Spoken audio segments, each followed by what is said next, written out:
I call on Bishop Joanne to respond. Joanne Grenfell, Southern Suffragans 48. Thank you. And thank you, Martin, for the challenge. Sorry, you have 2 minutes. Thank you. Sorry, went too soon. I recognise where we are at the moment and the challenges around that. I also recognise the pain of both the past and the present. But no policy can take away the hurt that's already been done. We need future thinking, future learning, and policies that help us to prevent harm from recurring and to make improvements in our practice. To achieve good safeguarding practice, it's essential that organisations have ways of reflecting on their actions and behaviours and the factors that shape them.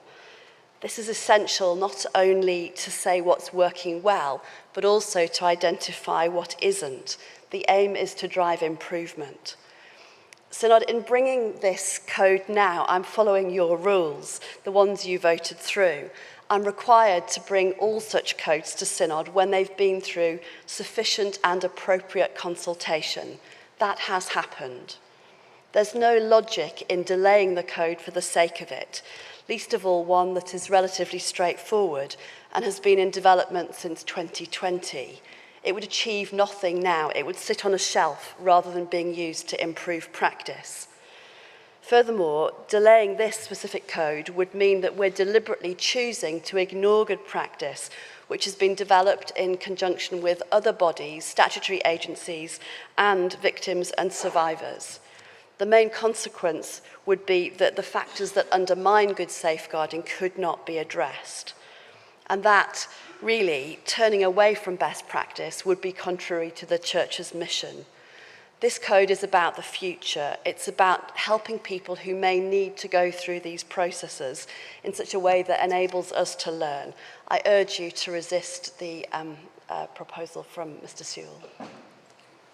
Thank you.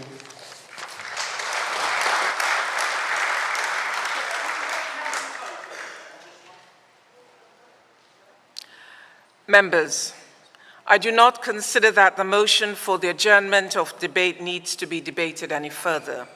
I therefore put the motion to the Synod.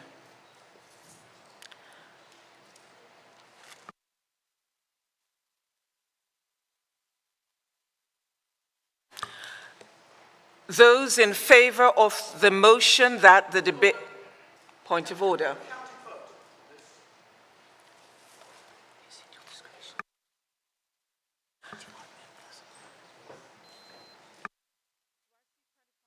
I see 25 people standing for a counted vote.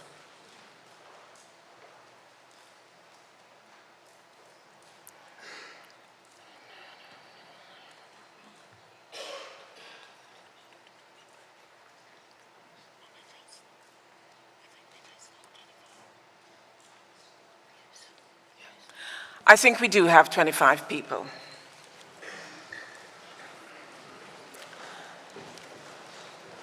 So do I say that?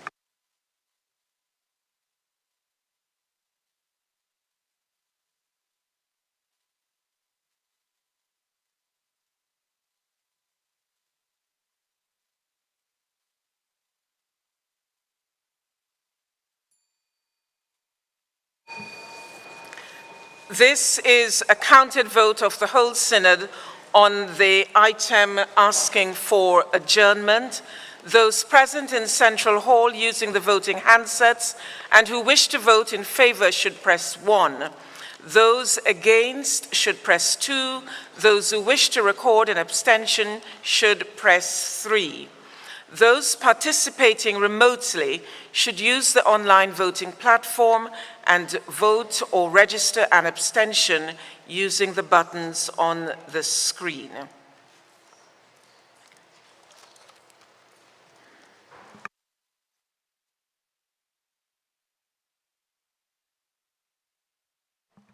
The voting period is now open and will end in 1 minute.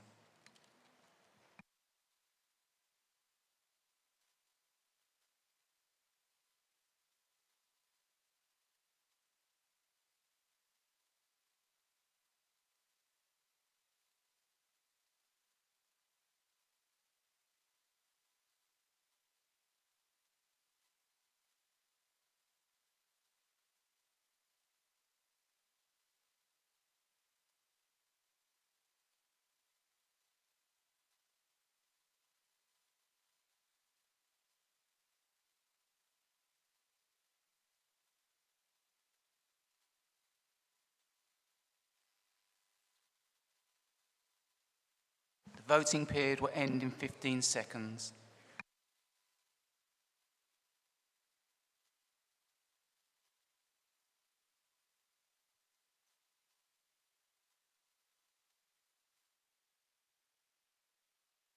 The voting period has now ended.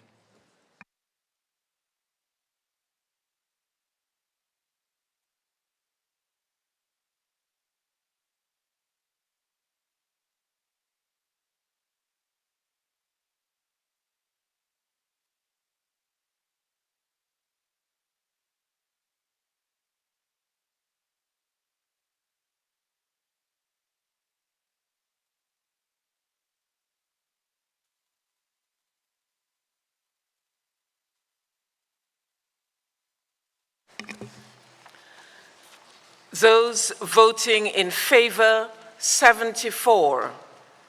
Against, 184. Recorded abstentions, 24. We now continue with debate for the main motion. Speech limit will be 3 minutes.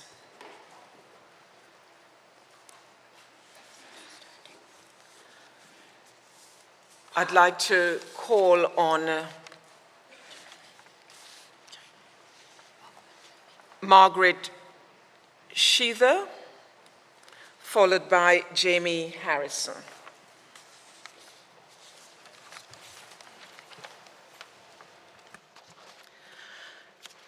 Margaret Sheether, Gloucester 316. Thank you for calling me, Chair. I'm speaking to welcome very warmly this code of practice and to support all that Bishop Joanne had to say, both in her main introduction and in her response to the proposal for adjournment. I spent my working career in local authority social services, and none of you in this chamber need me to tell you what a rocky road that has been for all of us in public service. But there has been learning, there has been change, and that it is possible to come out of those periods of highly charged, emotional, painful, damaging times and move forward. After my career in social services, I've also chaired independently a number of safeguarding reviews. So this is really familiar territory for me, and I don't underestimate any of the things that we have discussed earlier this weekend. But I was not just pleased, but relieved to see this important code coming forward for our approval. And I'm glad it's here for open debate rather than having stayed in deemed business. That's because it feels normal. We are an unusual body in our dispersed structures and our complex organisation, but that need not stop us being normal in our practice, learning from those who've gone down this route before us and being fully accountable for that practice. There's been reference earlier in these sessions to the Church's tendency to exceptionalism.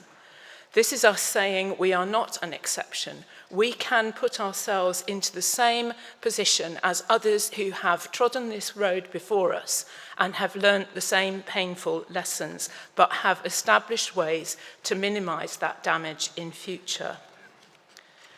This code has clearly been carefully and thoughtfully developed, and Martin, I have read it all the way through. It sets out really clear standards and processes while recognising the complexity of our organisational context. It has built-in victim and survivor involvement in the consultation, and that continues to be integrated throughout the whole process, to a standard, I have to say, far in excess of what was customary when I was still in social services. It's thorough and demanding, but it offers support through good practice advice, explanatory examples and templates. It's very clear about independence, role and expectations of the reviewer. So all this properly brings us alongside other organisations exercising their responsibilities for safeguarding.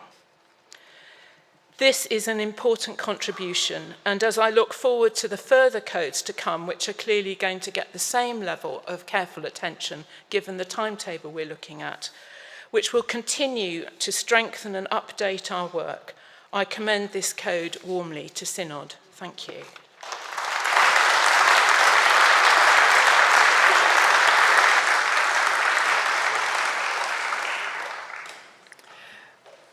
Mr. Jamie Harrison, followed by the lady standing there. Jamie Harrison, Durham 301, Madam Chair, thank you. I also want to commend this report, this code. I speak as a member of the National Safeguarding Steering Group and a member of the Archbishop's Council. But it's really the quality of the professionalism and coherence of this code that I want to commend. It comes to the NST and Deborah and others on the team, how well you've done to bring it to us in this form. Yet I want to say the level of professionalism, coherence and quality we see here is increasingly becoming part of the whole system across the church, from NST through DSAs and DSOs, PCOs, no, can't be right, yes, Cathedral Safeguarding Officers, PSOs and DSAP chairs. In other words, at a national, diocesan and parish level, we're seeing incredible quality of coherent and connected safeguarding work. And this is yet another building block in that whole process, perhaps at a much higher level of seriousness and complexity, because what we want to be is a learning organisation, as we've already heard. Great organisations are learning organisations, good ones are, and those like us that seek to be as good as we can be have to be. When I was a GP advisor to the Care Quality Commission, I did over 40 visits to GP practice across the country, looking at safeguarding practice and patient safety. And what I saw was a whole mixture of those who were committed to the organisations of learning and those that weren't.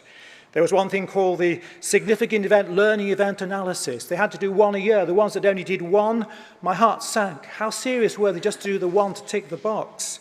Where the lots, my heart soared. They took seriously, looking back at what might have happened, so-called near misses, or where there had been issues. They wanted to learn and share and understand and move on and get better. And this is about serious incidents. This is a different level of complexity and importance. So to be a learning organisation requires a culture and a leadership that is open, agile, curious, and undefended. Every member of the team is to be valued. Every contribution from, in this case, those who work in the system as well as survivors and victims. All voices are equally important, from the lowest member of the team, and I use the word lowest meaning the top of the team. And the best people are often those nearest to the action, those most involved, and those most affected and those most damaged. We need to be humble, we need to be undefended, everyone to make a contribution. As we've heard already, on page 3 of the report, we learn what this is and what it isn't. Learning reviews, these great safeguarding practice reviews we envisage, are not judicial processes designed to establish guilt. That's for somewhere else. They are rather a place where we try to understand why. Why did this event happen? What was going on? What was the context? What was the organisational system that contributed to the failure? And with that why question answered, the organisation can then learn and make improvements that will keep people safe into the future. This is not an option. This is something we must do, and we must do it really well. And I think this code is a huge step forward with its wonderful sense of coherence, and I recommend it. Thank you, Mark. After the next speaker, I will be reducing the speech limit to 2 minutes. Mr. Mark Bennett. Kashmir Garton, Worcester 431. Thank you for calling me, Chair. I declare an interest in that safeguarding and public protection are central to my work in the criminal justice system, and I have led on learning from serious further offence reviews in the probation service. I fully support the introduction of safeguarding practice reviews as outlined clearly in GS 2295. They will provide evidence-based learning to help the Church understand why such events have happened and the practice improvements that are required. As Bishop Joanne stated, these reviews will mirror the established practice in statutory organisations, namely child safeguarding reviews conducted by children's safeguarding boards, adult safeguarding reviews conducted by adult safeguarding boards, and indeed serious offence reviews conducted by the probation service. Drawing on such established procedures from other statutory organisations will help to build confidence in the Church's procedures for identifying and improving learning and practice for the future. I particularly welcome the identification of trends and themes from such reviews that will help ensure appropriate, targeted action is taken to make the church a safer place for everyone. Synod do support the safeguarding practice reviews to help build a culture of learning within the church. Thank you. Thank you.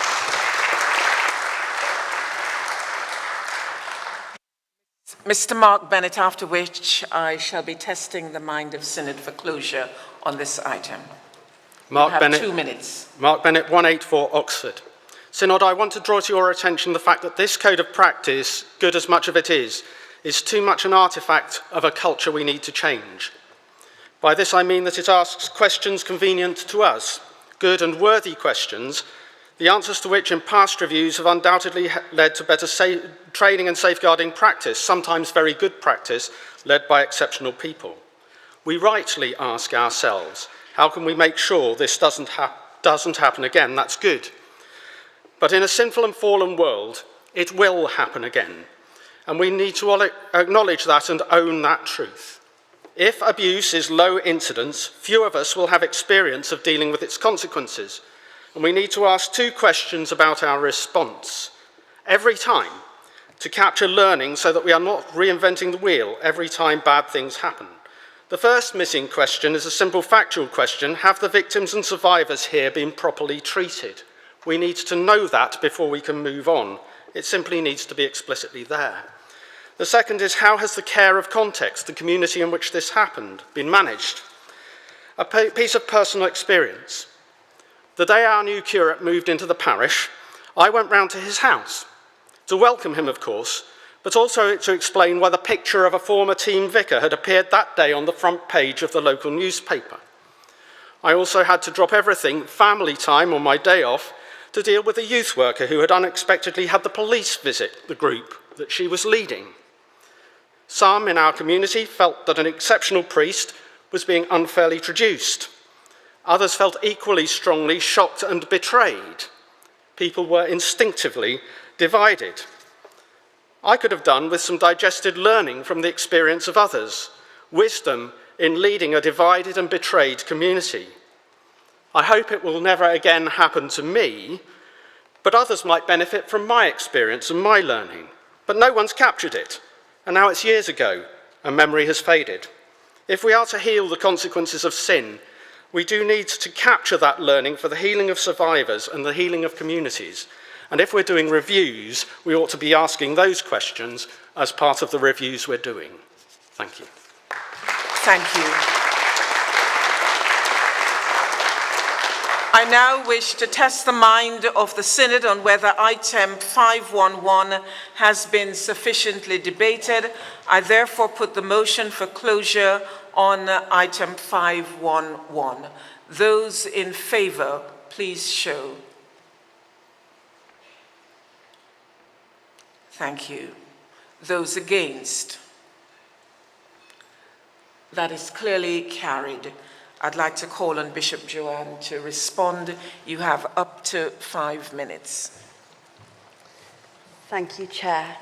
And thank you to Synod on all those who've made points that we've just heard, for engaging with the aims and the details of this code, and for those really constructive comments. Thank you.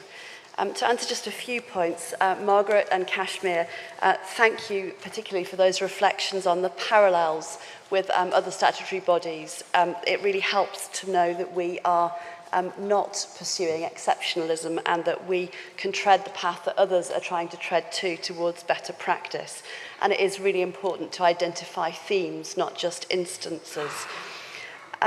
Mark, yes, thank you. I completely agree. Culture does need to change. In relation to the 2 points in particular about the survivor focus, I think quality marker 7 on page 58 might be quite helpful here, because it does look at those the involvement of victims and survivors, and in particular any ways of making the review process more positive and engaging victims and survivors, and to think about justice and healing alongside learning. And actually, I think the same quality marker may also be helpful in terms of the community engagement. I recognise that communities may be groomed and wounded too, and need to be really helped to heal from that as well. Finally, Jamie, yes, thank you. A whole church coherent approach. The church is safer when every member is attentive to safeguarding. And that means every synod member, as well as every parish and diocesan safeguarding officer, supported by the National Safeguarding Team and in partnership with statutory bodies. If every member helps it to be safer, then investing in a culture of learning will always be foundational. So to conclude, I really believe that this is a sensible and effective code for safeguarding practice reviews, which gives us the best possible chance of review and learning. It's certainly vastly better than its 2017 predecessor. And if I may, I'd like to thank the team who've worked on the detail of this over many months, especially Deborah, sitting just behind me, our National Safeguarding Policy and Development Lead, and the team that support that work. In fact, it feels important today to say thank you to all of those NST members, some of whom have been watching over the last few days, to recognise that we see the detail of their work. Thank you to Synod for your careful attention. I urge you to vote to support this new code, and I move the motion in my name. Thank you. Thank you. I now put item 511 to the vote. Point of order. Chair, I've forgotten the standing order, but I'm going to ask for a vote by houses. I think when you said that was clearly carried, that we had decided to end this debate, I'm not sure many of us agreed with you. It was clear, and the Archbishop himself was hoping to speak. So I hope that we can have a counted house vote by houses. I think this debate was horrendously rushed. I think it's such a key issue, and I do hope members might think about showing that in the way that they vote.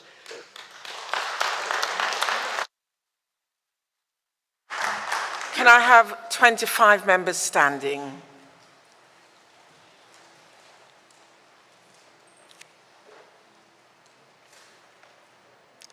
We clearly have 25 members standing.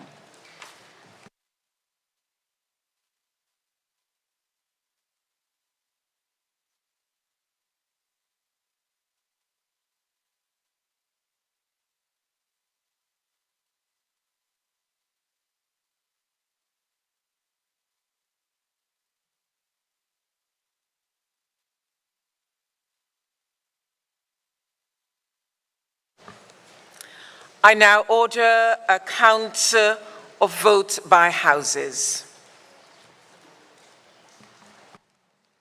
I'm about to ring the bell to warn members that the county vote by houses is to take place.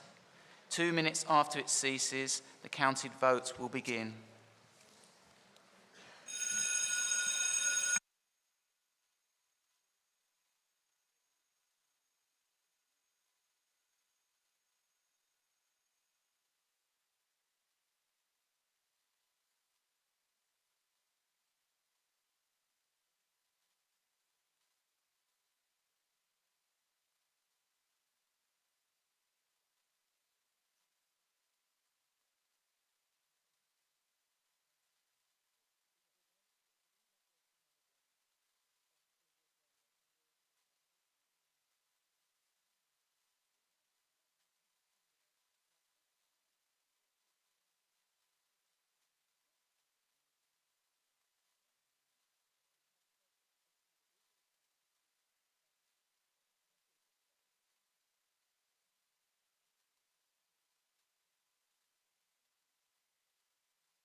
Members of Synod, this is a counted vote by houses on item 511.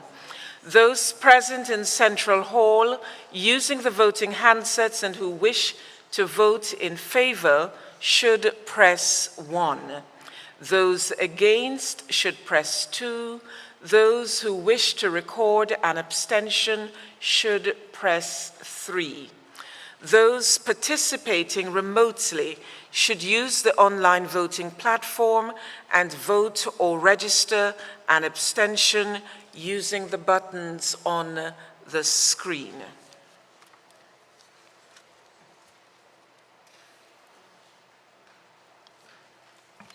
The voting period is now open and will end in 1 minute.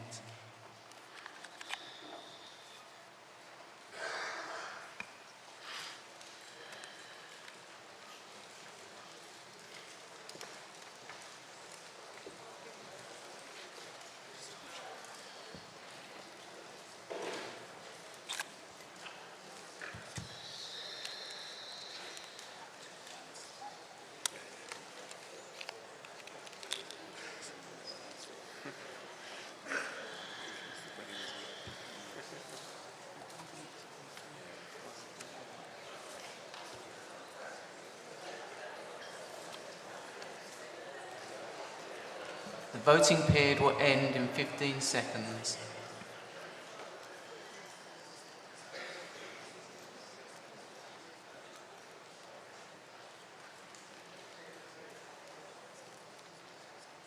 The voting period has now ended.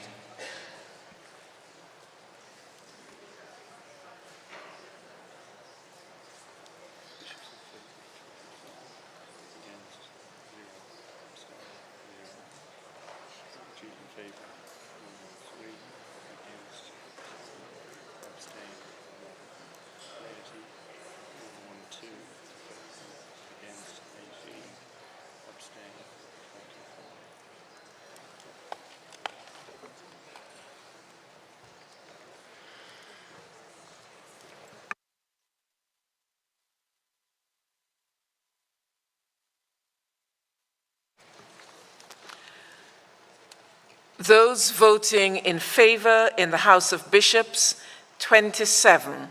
Against, 0. Recorded abstentions, 0.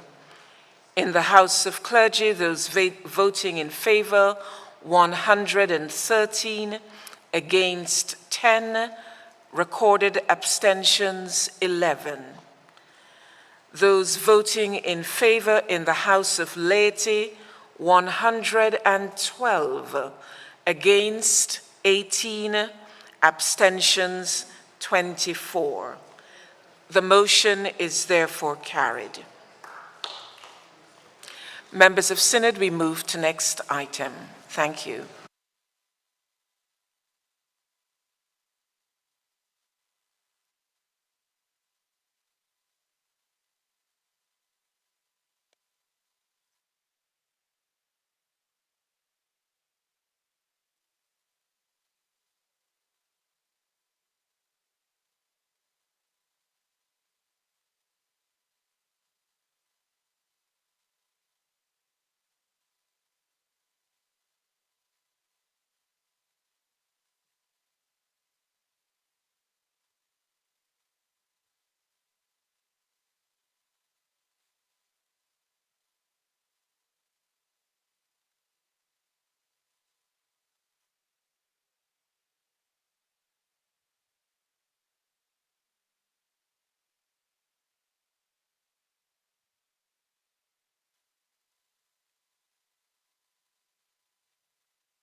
Good morning, Synod.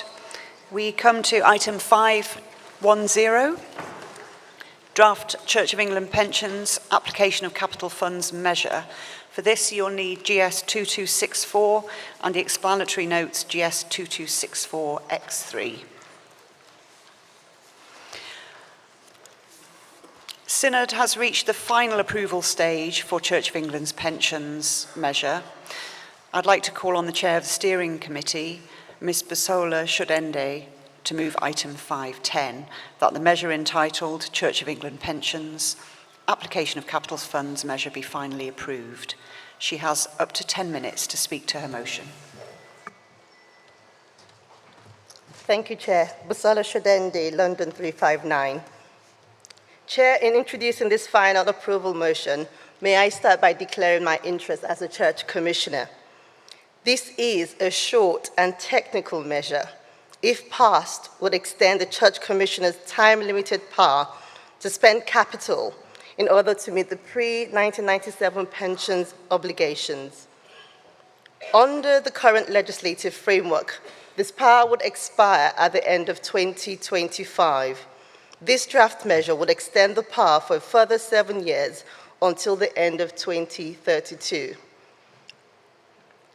As I explained at the first consideration stage last July, this power gives the commissioners much greater flexibility in their asset allocation policy, enables them to invest in a broad range of asset classes, including those where most, and in some cases all, of the investment return comes from capital appreciation rather than income distributions.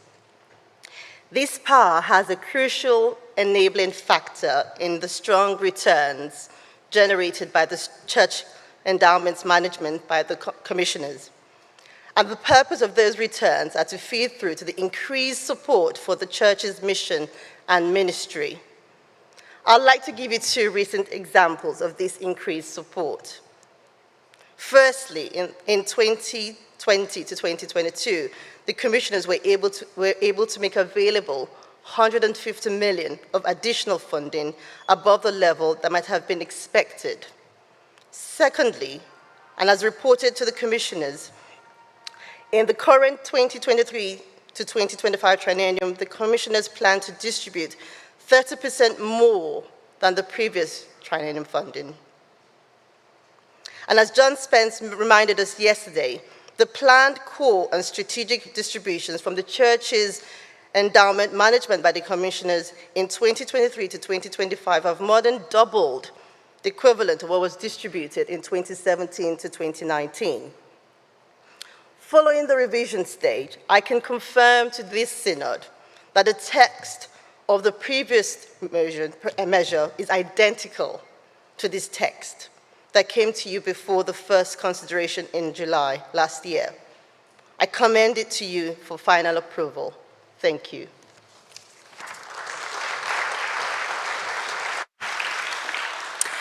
Thank you. The motion for final approval is open for debate. I'd like to remind members that motions for closure, speech limit change, or next business are not in order in this debate. The speech limit is 3 minutes. I don't see anyone standing.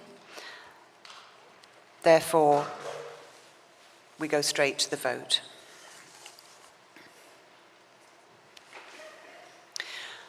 The question is that the measure entitled Church of England's Pensions Application of Capital Funds Measure be finally approved. In accordance with Standing Order 37, I order a counted vote by houses. Under Standing Order 38.3, I order that the ringing of the bell be dispensed with.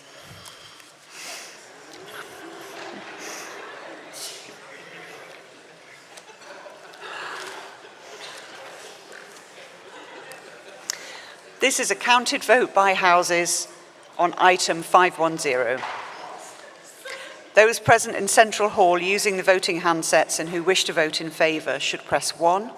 Those against should press 2. Those who wish to record an abstention should press 3. Those participating remotely should use the online voting platform and vote or register an abstention using buttons on the screen.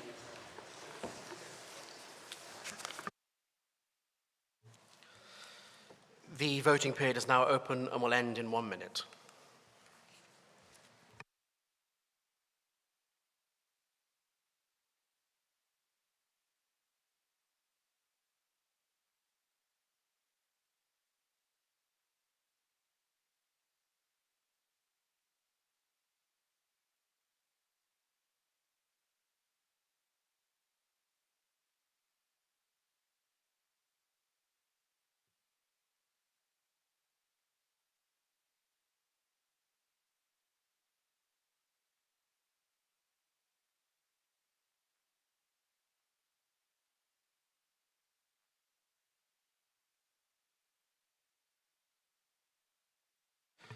The voting period will end in 15 seconds.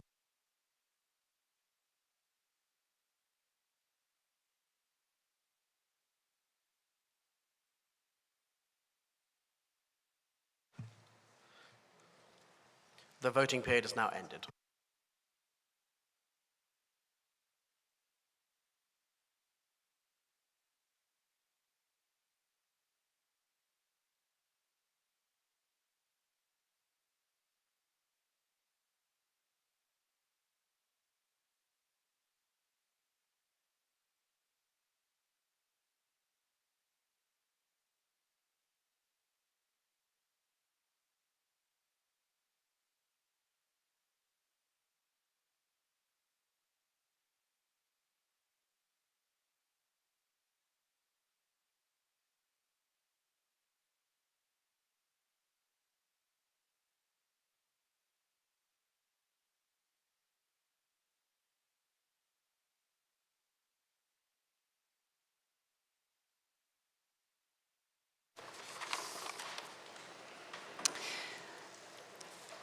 The House of Bishops in favour 23, against 0, recorded abstentions 0.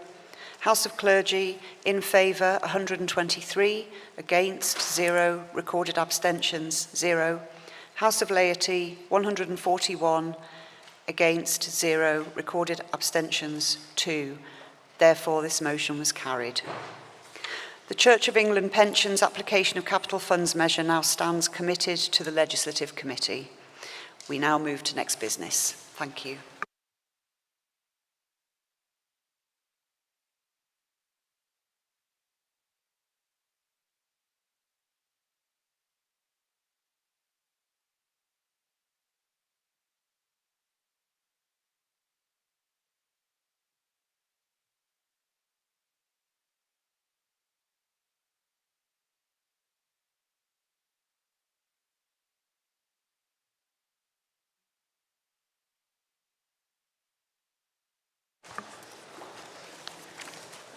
Synod, we now move to item 14 on the agenda, responding to the climate emergency.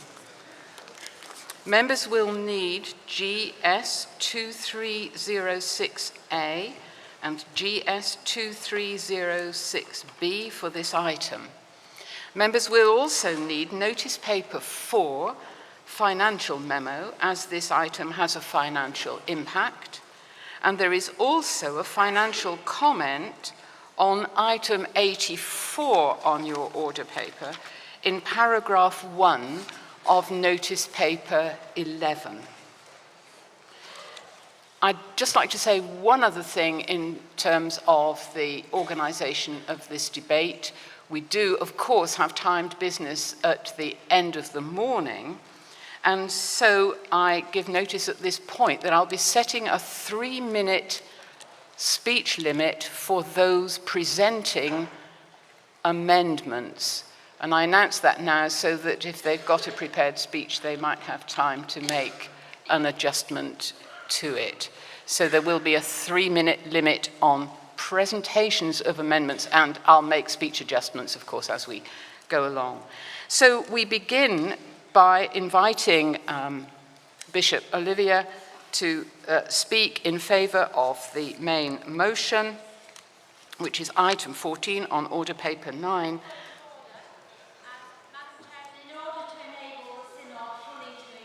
The subject of the use of fossil fuels, I wonder if we might have the air conditioning turned off for this item.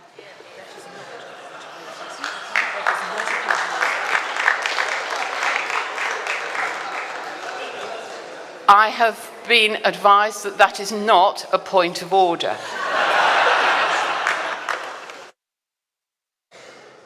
I now invite Bishop Olivia to present the main motion. And to move it, you have up to 5 minutes. Thank you, Chair. And up to 5 minutes. Sorry, I beg your pardon. 10 minutes. 10 minutes, thank you. Good morning, Synod. Olivia Graham, Suffragan Bishops 47 and Bishop of Reading. I'm really delighted to be here this morning presenting the Oxford Diocesan Motion on the Environment and incidentally making my maiden speech. How to get 10 minutes as a maiden speech. It's really good that the Oxford Motion has risen to the top of the pile and will be exposed to the oxygen of this chamber for debate today, even though it is 3 years old and so it's more of a toddler than a baby. The motion you have before you was passed by the Oxford Diocesan Synod in March 2020 after a debate which set the direction of travel and guided our actions as a diocese ever since.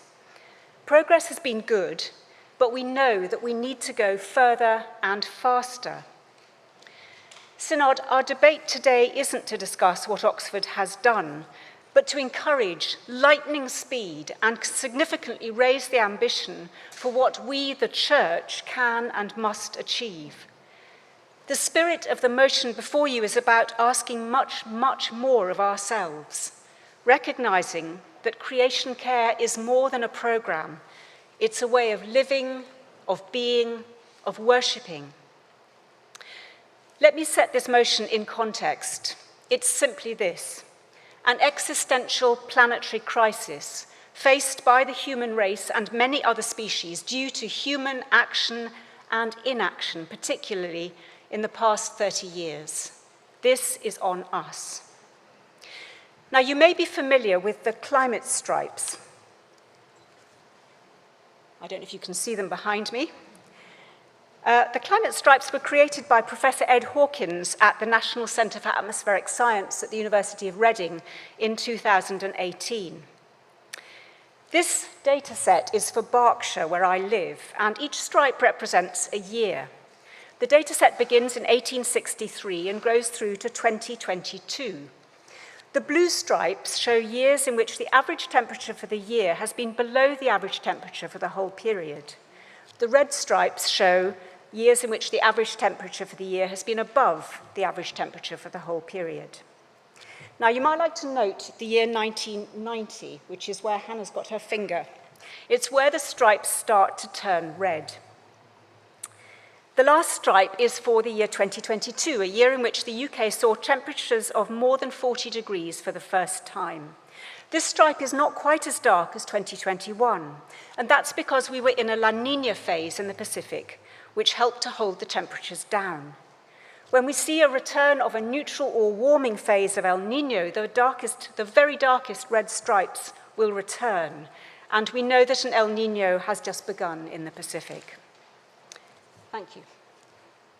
Professor Hawkins says this: the message is clear.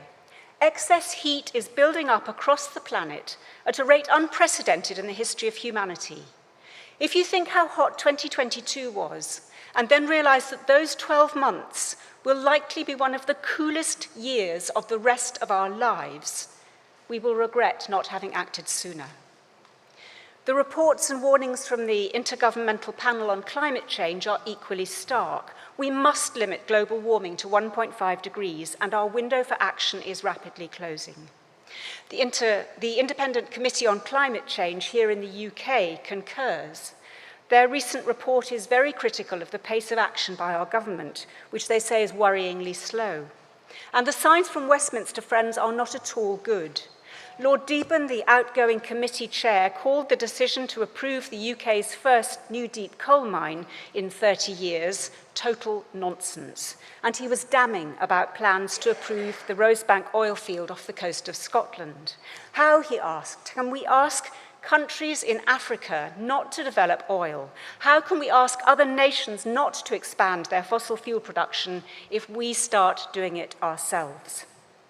Alok Sharma, who was chair of the COP26, has said that the UK is at risk of losing its international reputation and influence on climate, that we risk falling behind without a response like the US's vast subsidies for green industries.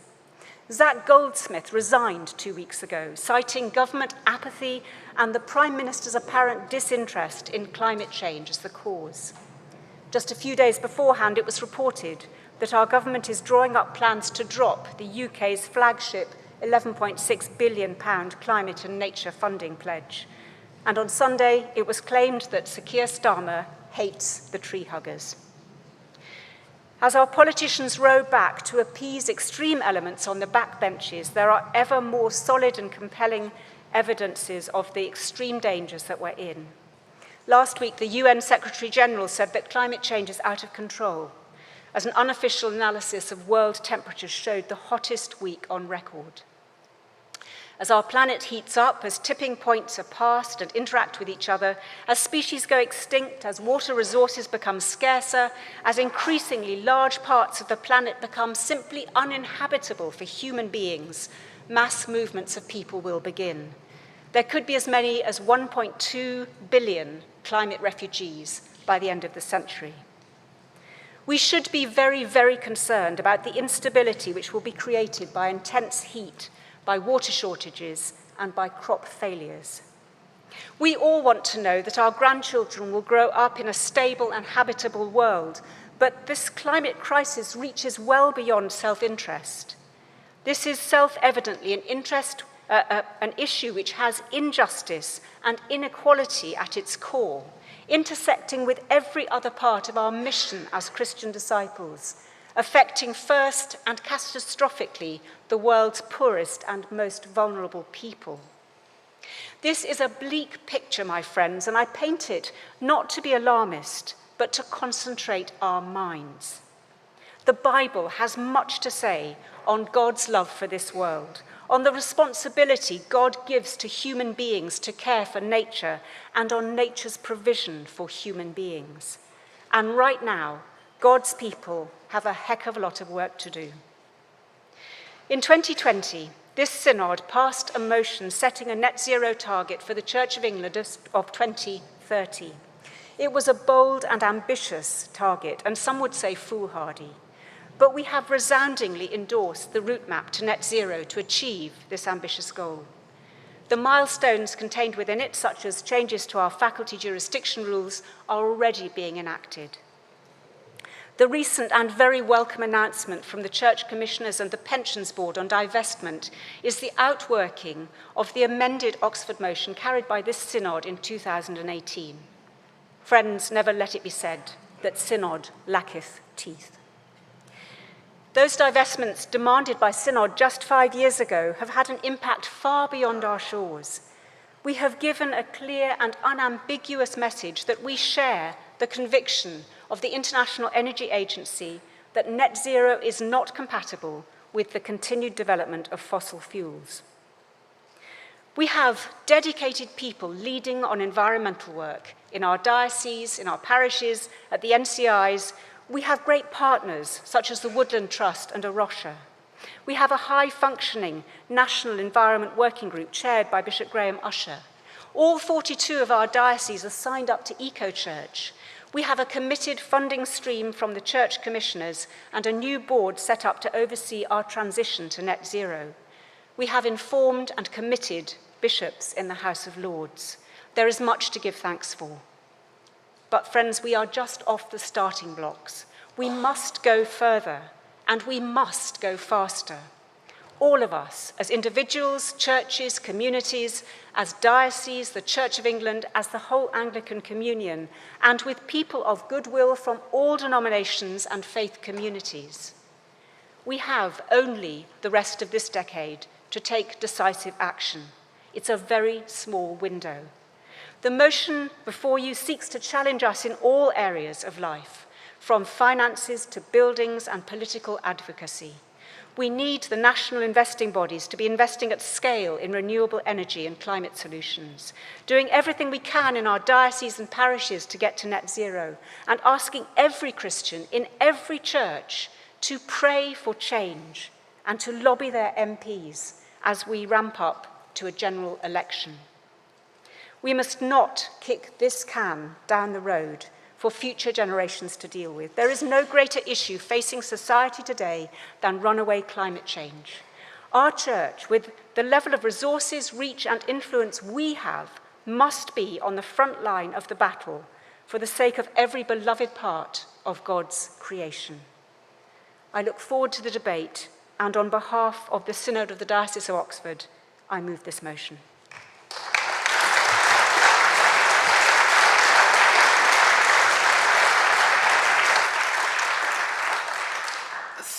Thank you. I think we'll have 2 speeches before moving to amendments because of the pressures of time. Roy Faulkner, followed by Mark Bennett, please.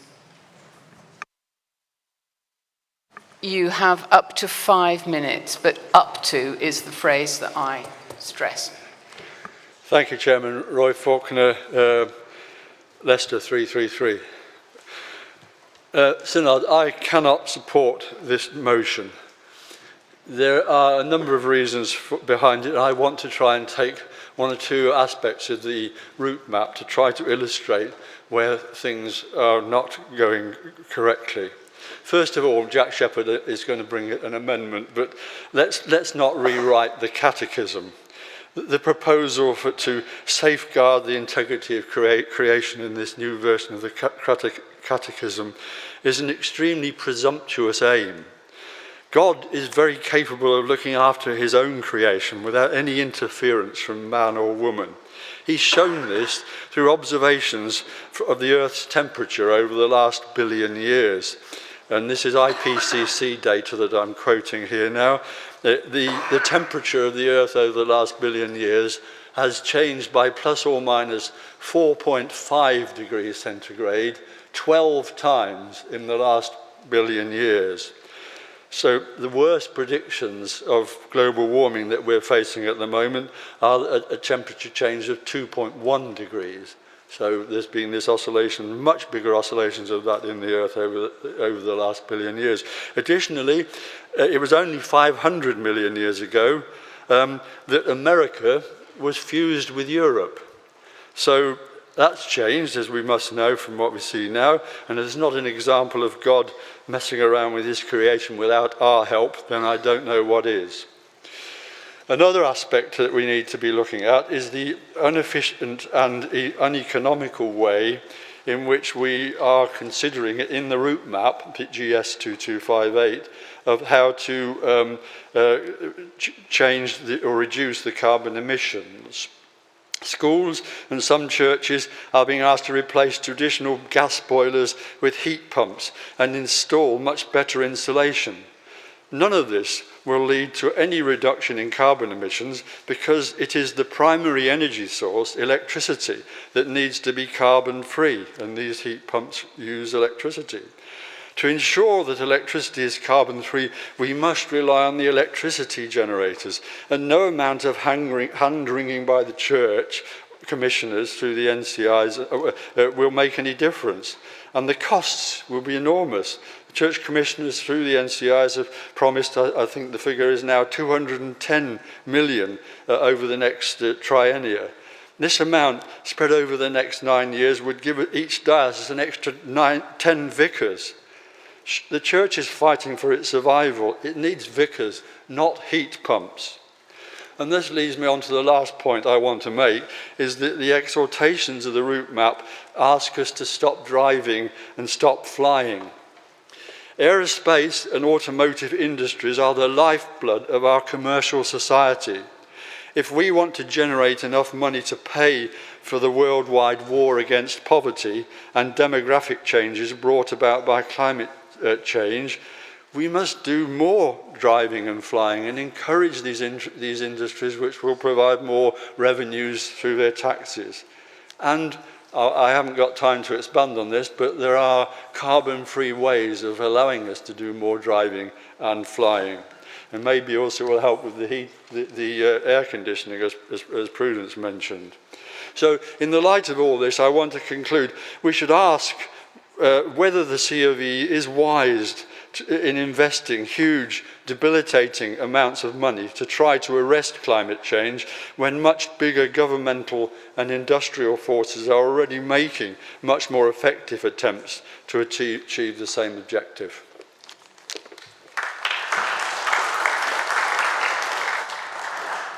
Thank you. Mark Bennett, you have up to Yeah, absolutely. 5 minutes, and then I will be moving to the amendments because of the pressure of time. Mark Bennett, Oxford 184. A member of the Oxford Diocesan Synod, I want to commend this motion wholeheartedly to you. I was responsible for introducing paragraph F to this motion when it went through the Oxford Diocesan Synod. I wanted not to be saying pious words, but to be committing ourselves to effective actions. We have heard in this synod, in our governance review and in other places, how complex an organisation the Church of England is. If we are to get anywhere near to dealing with this in our own patch, we have to work at a scale and pace with which we are thoroughly unfamiliar and which our systems are not set up to deliver. When I put in subsection F, the world was a different place, and I'm glad to say that some of those things in there have already happened. But I hope we will pass this motion, and I hope that all those on our various committees will see it as their mandate to cut the bureaucracy, to stop attempts to move on to other agendas before this one is dealt with, and to make this actually happen for us. I also want to say that the practical actions taken by the national investing bodies ought, I think, to have a focus on helping our parishes to deliver by investing in the technologies that are actually useful to us and noticing if there are gaps in the market with technologies that would help our historic buildings that people aren't developing, because that will help us to save money in the end as the Church of England. It requires huge joined-up thinking to deliver this. That's what the Oxford Diocesan Synod want you to do. Synod, I commend this motion to you. Please vote wholeheartedly for it.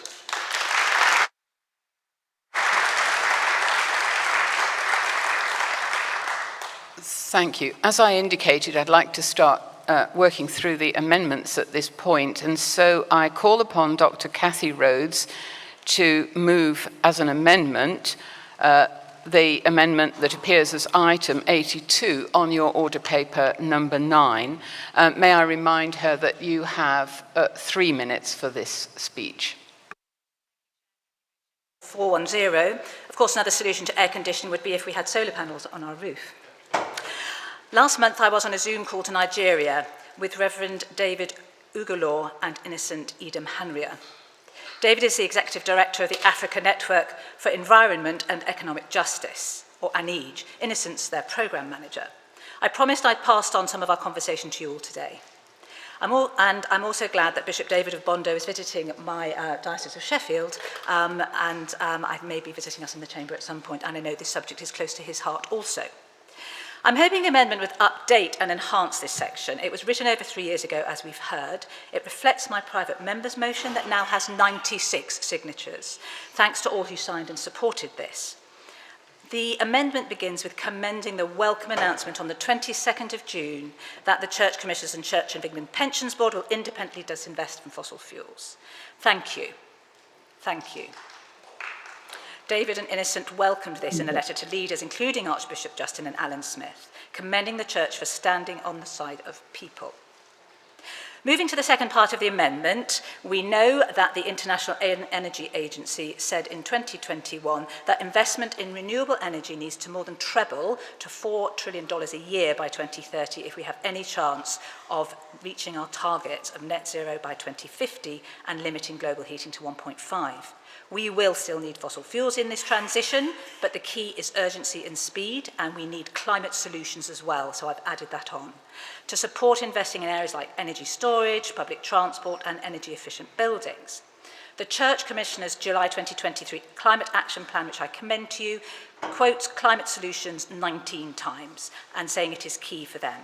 How we care for land is crucial, including restoring, protecting peat, growing trees with care, and supporting farmers to reduce emissions, and that also improves biodiversity. And we are a major landowner as the Church of England in a great position to show leadership here. We heard excellent presentations in the Fringe meeting on Saturday morning on this.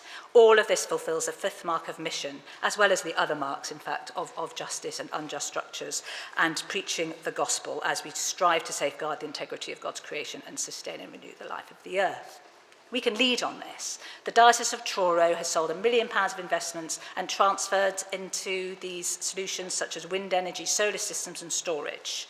Most dioceses have committed to divest from fossil fuels, and I hope that they will now be inspired. And I've heard York was on my list, but I believe has just announced divestment. So I'm very happy to hear that. But there's a remaining small number of dioceses, and please consider this now. But the Niger Delta communities don't have the option of moving on from oil companies. Millions of people have shorter life expectancy, 41 years, due to toxins in air, water and soil, and raised risks of cancer. A research paper showed a significant increase in newborn babies dying after local oil spills, close to my heart as an obstetrician, and the home to some of the planet's largest mangroves, freshwater swamps, forests and largest wetlands is one of the most polluted places on Earth. Could and you David's letter, move your David's letter amendment, called please? on the people to go and visit and see this. I just can say one thing, that the commissioners have discussed this with us and are happy with the wording. And so I beg to move this amendment standing in my name.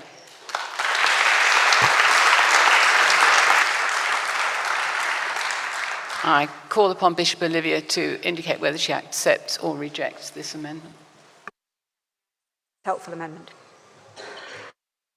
Thank you. This is now open for debate. I will hear one or two speeches. Sue Cavell, please. And Bishop Helen Ann. The speech limit is 3 minutes.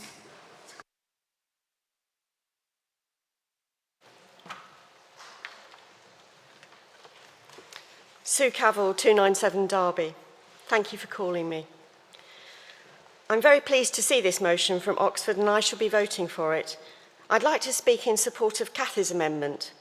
I agree with Cathy in wholeheartedly commending the Church Commissioner's recent announcement of disinvestment.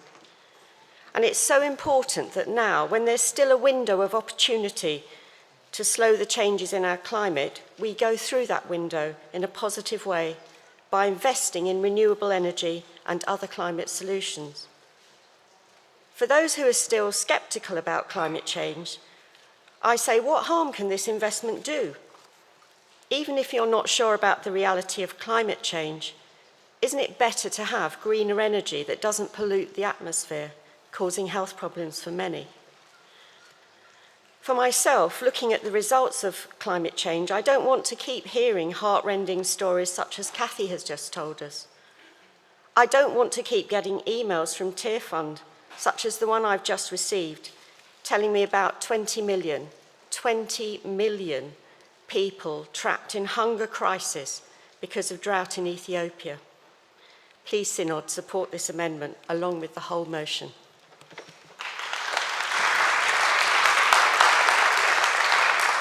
Thank you, Bishop Helen Ann. Helen Ann Hartley, Newcastle 028. Members of Synod, I support this amendment as I do the broad scope of the motion. When I returned from ministry in New Zealand in 2018, and with lived knowledge of the vulnerability of Pacific Island communities, I spoke to the then First Estates Commissioner and urged divestment. But I wish, notwithstanding, to make a point around the scope of our discussions. At the end of May, I was invited to bless the Northumberland Show held near Hexham. On a baking hot day, it's always like that in the north, thousands of people from across the region came together to celebrate our diverse rural heritage. Leaving aside the fact that I didn't manage to see many livestock, but did see a few camels, not what you usually see in Northumberland, rural crafts were widely on display, as were many local organisations and charities that work hard to support our farming communities and economy. I urge us not to forget the realities of the rural landscapes and the vital importance of farming in our national life, amidst the importance of debates and discussions about the environment. The North American farmer and poet Wendell Berry encourages us to practice resurrection in the way we attend to our land. And members of Synod, there are opportunities too here for mission and ministry. I fear sometimes that rural gets sidelined or forgotten about in our discussions. And while I will do all I can to encourage us to safeguard the integrity of the environment, I will also seek to be an advocate for our farming and rural communities, acknowledging all that our farmers themselves do to care for creation. I support this amendment, but I ask that farming and rural communities not be left to the side in our discussions and debates, and a more holistic conversation sought. Thank you.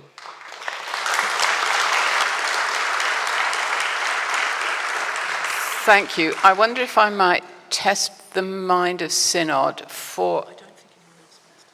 Oh, right. We don't think anybody else wants to speak, so I don't... right. Okay. I would still like to test the mind of Synod for a closure on this amendment. So all those in favour, please show. All those against, please show. That is clearly carried. So we can now move on to our second amendment. Sorry, I'm as exhausted as everybody else is on this synod, and my mind has turned to mush, I think, over the last few days. I put the amendment to the synod. All those in favour, it's the item under 82 on your order paper. All those in favour, please show. All those against, please show. And those in on the Zoom call using the green ticks and the red crosses as necessary. Thank you. That is clearly carried. So we can move on to item 83, and I call upon the Reverend Martin Poole to move his amendment, and the speech limit, as I said at the beginning, is 3 minutes. Thank you, Chair. Reverend Martin Poole, Chichester 97. This is my maiden amendment, if there is such a thing, or certainly my maiden prepared speech. I've done some ones when I've just jumped up because I felt like it, but this is properly planned. Thank you to Oxford Diocese and the Bishop of Reading for this motion, and the Synod staff for helping me with this amendment, and I fully support this motion. You've seen the Climate Stripes visual aid, and I just want to take you on a quick timeline of activities since 2014. We've had 6 United Nations COP conferences with pledges about environmental policy.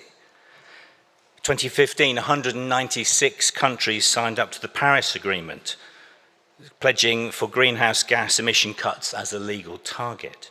In 2019, the IPCC reported that ice sheets in Antarctica and Greenland may have already passed the point of no return, and their collapse could raise sea levels by 10 meters. 2015 to 2020 were the 5 warmest years on record. 2019, the UK passed the world's first net zero emissions pledge. 2020, greenhouse gas emissions were the global highest.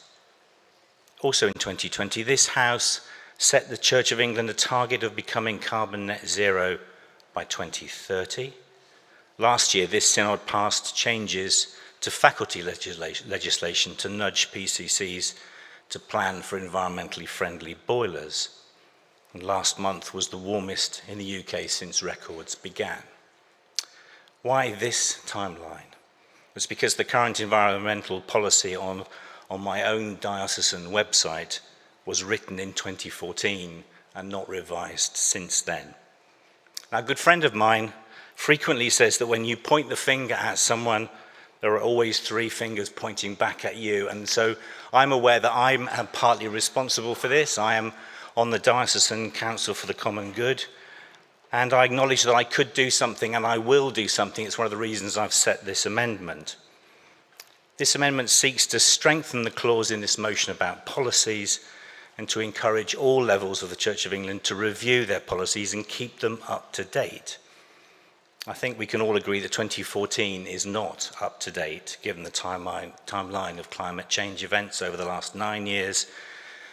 And we've framed the amendment fairly loosely. I would love it to say we mandate everybody to update their policies every 2 years, but we felt it should be slightly more loose than that, because we're talking about PCCs, diocesan synods, national church organisations. They will all need different timelines, and we trust you to be grown-ups and decide what an appropriate up-to-date policy is for you. If we really mean what we say about the 5 marks of mission, can you please move your motion, Okay. your amendment. I beg to move this amendment standing in my name. Thank you. Thank you. I call upon Bishop Olivia to indicate whether she accepts or rejects this amendment. Thank you, Martin, and I accept this amendment. Thank you. The amendment is now open for debate. I see no one standing, so we can proceed to a vote on the amendment. All those in favour in the chamber, please show by raising your hands. Those on Zoom, please show with the green ticks. And those against in the chamber, please show by raising your hand, and on Zoom with the red crosses. That is clearly carried. And so we can move on to the amendment numbered 84 on your order paper. And I call upon the Reverend Jack Shepherd to move this item as an amendment. You have 3 minutes. Before I start, can I just ask if it would be helpful for me to have 5 minutes and move my second amendment at the same time? I imagine we would want to vote on those in the order that's in the papers, but just to save time. That would be in order, but what you will need to do is to speak to both, but only move the first one. Great, very happy to and do then that. when we actually hit the second one on the order paper, you'll just need to move it in a formal way. Great, thank you. So you can have up to 5 minutes Thank you very for much. dealing with both. Jack Shepherd, Diocese of Liverpool 153. Thank you very much for your words, Mark Bennett, who said, to address this, we need to work at a scale and pace with which we are unfamiliar. And thank you for this original motion from the Diocese of Oxford, in which I used to enjoy working.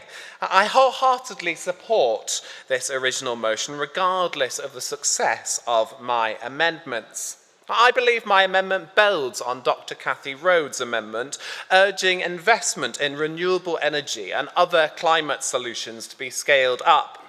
When I moved into my current vicarage, the house had a reputation for being very cold, and we asked how improvement of insulation would serve the Church of England's carbon net zero goals. We were told that vicarages would probably be sold rather than taking steps to improve their carbon footprint.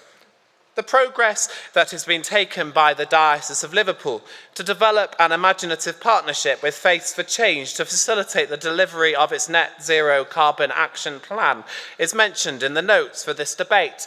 And in 2019, the Diocese of Liverpool gained the Bronze Eco Diocese Award, and they are now progressing work towards a Silver Eco Diocese Award. I would like to introduce the urgent need for improving carbon footprint of vicarages to this discussion. I have deliberately worded the amendment to avoid the prescription of a specific financial amount. The notice paper for this debate indicates that the cost of the implementations I am asking for would be approximately £210 million.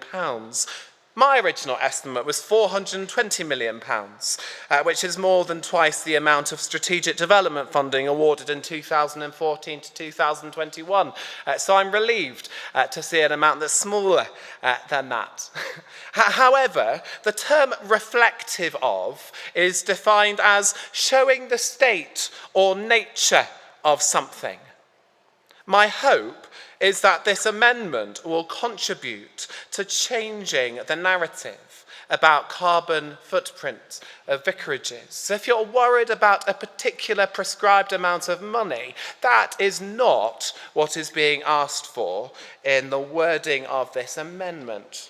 The additional effects of this amendment would be investment in the quality of clergy housing, including reduction of energy bills, which would be a massive help to many clergy, particularly during this cost of living crisis.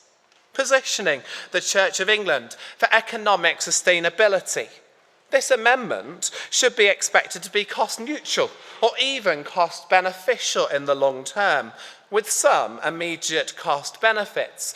Recently, when I enjoyed a curry with some friends, they paid the bill, always great. And we said, do you want us to half it? And they said, don't worry, we can cover it with the returns from our solar panels. Overcoming financial disparity between dioceses through investment in vicarages by national church institutions. This amendment is inserted in a section of the motion in which there are direct, clear references to the national institutions of the Church of England. So my positioning of the amendment in this part of the motion is the expectation that this money would be provided by the national institutions of the Church of England, rather than from increasingly diminishing diocesan pots. And I think this is also made clear by the context of my amendment. Witnesses to the world about our belief in a loving creator who has not abandoned the world but stepped into it with commitment to the ultimate transformation of the entire cosmos. This testifies to the historic Christian faith. The president of the European Central Bank, Christine Lagarde, has said tackling climate change is a collective endeavour. It means collective accountability, and it's not too late. I believe that my second amendment is the most effective way to ensure collective accountability. I move my first amendment. Thank you.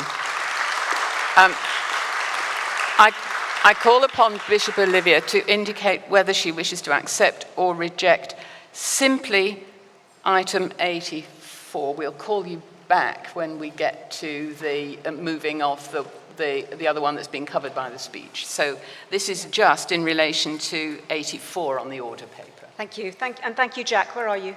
I've lost you. I fully appreciate the intention behind this amendment and fully acknowledge that Oxford is a wealthy diocese compared to many others. And we want us all to be encouraged by this motion and not disheartened by the challenge before us. However, I'm going to gently resist it because I do know from Julian Atkins, the director of the Net Zero Programme Board, that there are already plans for the use of the Triennium funds for this purpose, and that subject to sign-off by the Archbishop's Council, they're ready to go on this. So I gently resist. Thank you. As you've heard, Bishop Olivia rejects this amendment, and so it will lapse unless I see 25 people standing in the chamber or using the hands on Zoom to indicate that they wish the debate to continue.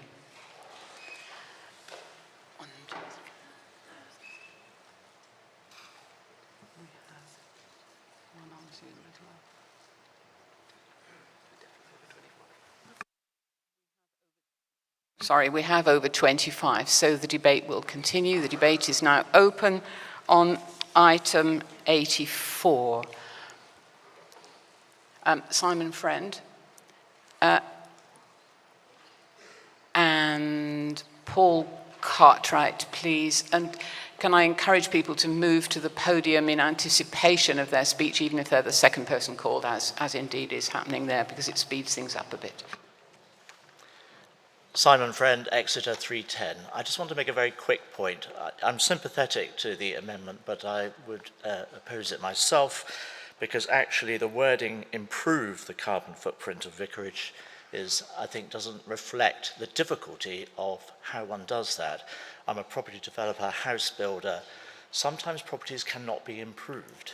They need to be knocked down and start again. I've had this bitter experience myself where we've been doing our own property, and it costs a fortune to improve old properties. So I just think we need to be more creative about this, and so I will resist this amendment myself.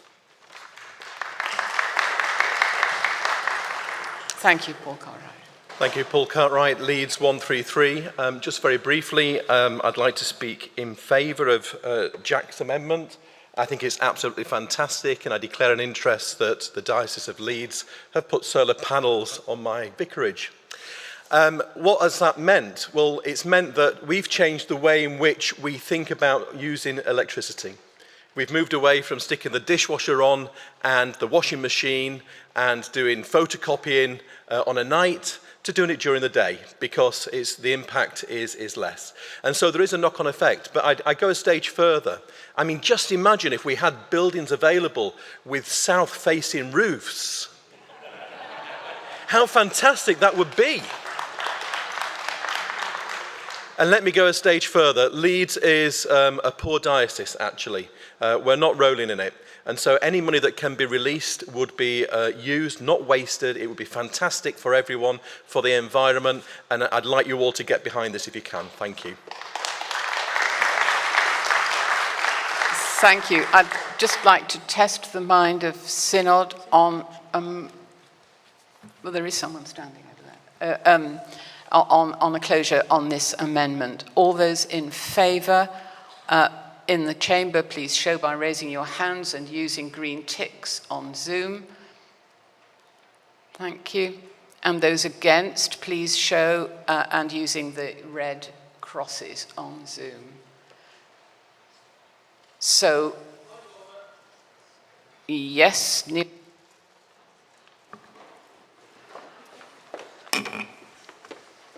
Neil Patterson, Hereford 130. This is quite a small point of order, but given we've had some contentious votes and some people are passing dialogues about counting, it has been drawn to my attention that hands are being raised. I can't actually make out with my eyes who it is from the non-voting zone of the gallery, which is not in order under Standing Order 38(1)A.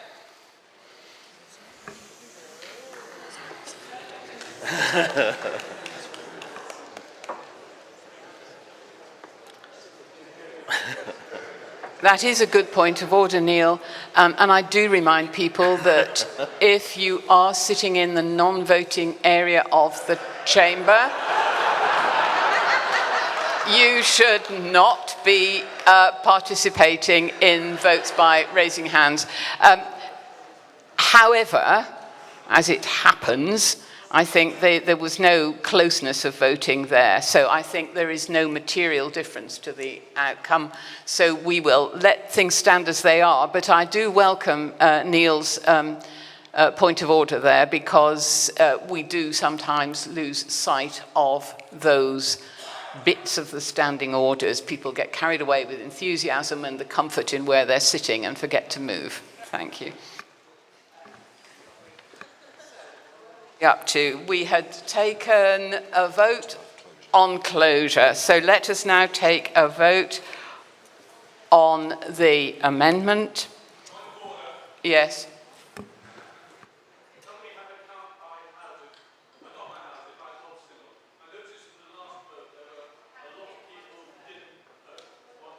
I'm sorry, but you will have to come down to the podium, because I can hear you, but I'm not sure that everybody else will be able to. And of course, we have to think about the people that are on Zoom who can't hear from within the chamber unless you're in front of a microphone. My apologies, it's the change of shirt colour that's done it. Ian Johnston, 387 Portsmouth. Can we have a count of the whole House, please? I noticed in previous counts we had some for, some against, but a lot of people didn't vote, and I think we need to record the abstentions as well. Yeah.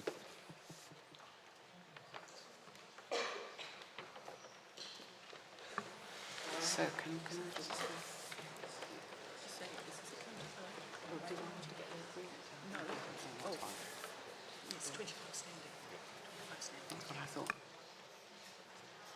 Sorry, we have had the proposal that there should be a counted vote. That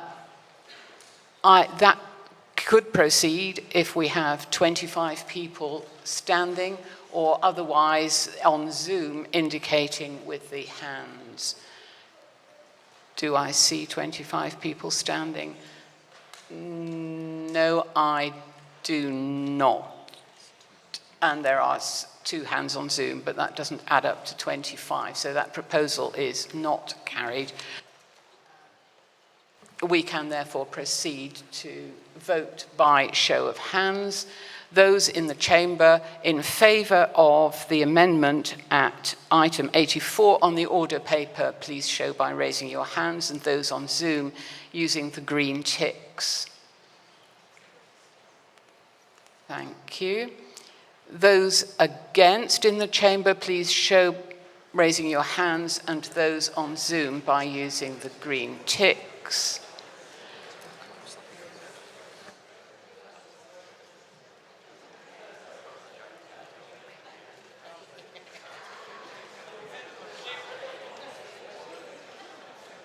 Yeah. That we feel that from what we can see all around that is not sufficiently clear. So in order to provide clarity, there will be a counted vote of the whole synod on item 84. Those present in Central Hall using the voting handsets and who wish to vote in favour should press 1. Those against should press 2. Those who wish to record an abstention should press 3. Those participating remotely should use the online voting platform and vote or register an abstention using the buttons on the screen.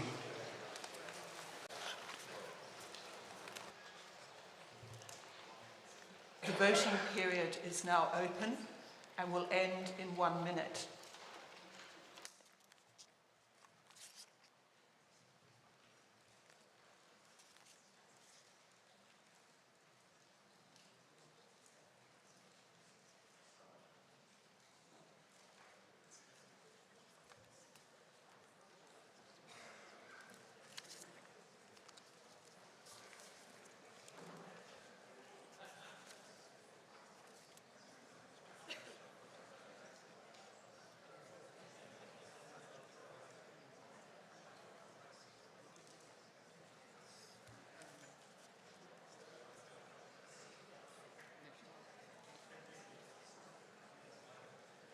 The voting period will end in 15 seconds.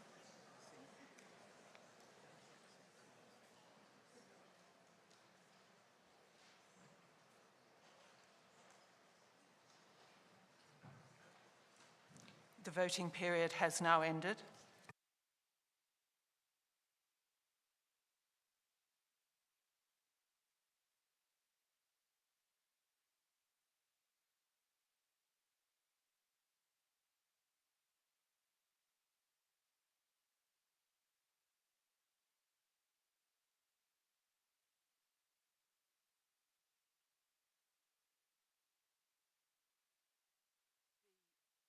Vote conducted by electronic means is as follows for the Amendment 84 on the order paper. In favour, 139, against 124, recorded abstentions 25.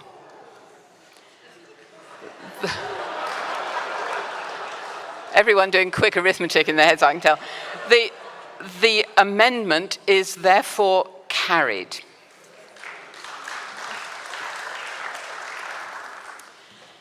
We move now to item 85, and I call upon Dr. Ros Clark to move item 85, and the speech limit is still 3 minutes. Thank you, Chair. Ros Clark, Lichfield 336. I do want to make it clear that I welcome the motion as a whole, but as I read through the various clauses, it was clear to me that Clause G is not like the others. Clause G is not merely about reiterating the Church's commitment to the fifth mark of mission. Clause G is about who we welcome into the Church and who we don't. Confirmation is the means by which a person affirms their baptismal vows, is welcomed at the Lord's table, and is enabled to take their place in the whole life of the Church. While the proposal quite rightly does not set this additional promise within the baptismal vows or their reaffirmation, we cannot and must not make changes to that dominical sacrament. Nonetheless, its inclusion within the promises made in the Commission at the end of the confirmation service does presume that all confirmation candidates present would be able to make that promise. Let me be clear, it's a good promise to make. It is a good thing to do. But by including it in the confirmation service, we are effectively making this promise a requirement for those who want to affirm their faith and fully participate in our church. It would take a very particular kind of courage for a confirmation candidate to tell their bishop that they cannot make a promise that the bishop wants to have included in the liturgy. It would be very much easier for them to decide not to be confirmed at all. Are we really saying that we only want people who agree with us on this issue, an issue which is not even mentioned in the Catholic creeds or the 39 articles, not to be welcomed in our churches? Do we really want to make it harder for some people to receive communion?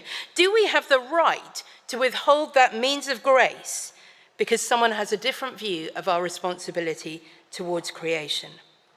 Synod, do we really want a church that sets narrower limits than the one holy Catholic and Apostolic Church? I don't think we do. And so I urge you to support this amendment so that we can wholeheartedly vote for the rest of the motion. I beg to move the motion standing in my name.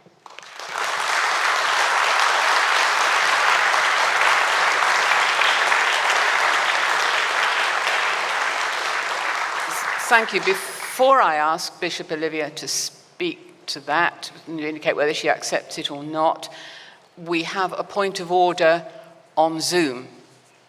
So I invite Clive Billines to make his point of order. Thank you.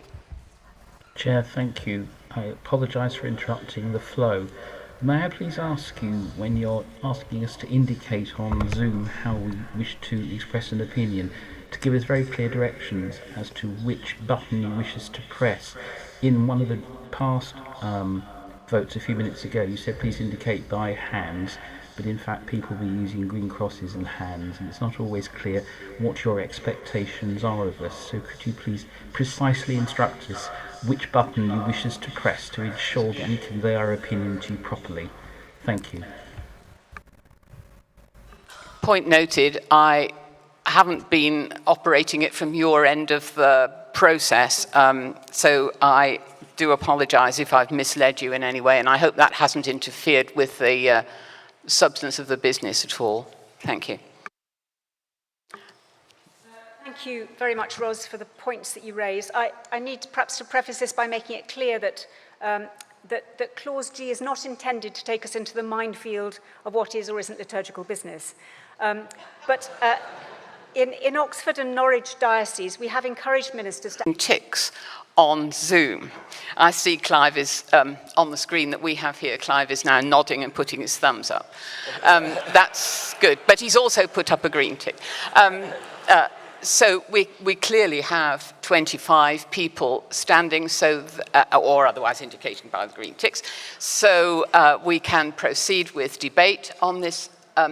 Mark Atherton, Andrew, I beg your pardon, Andrew Atherstone, and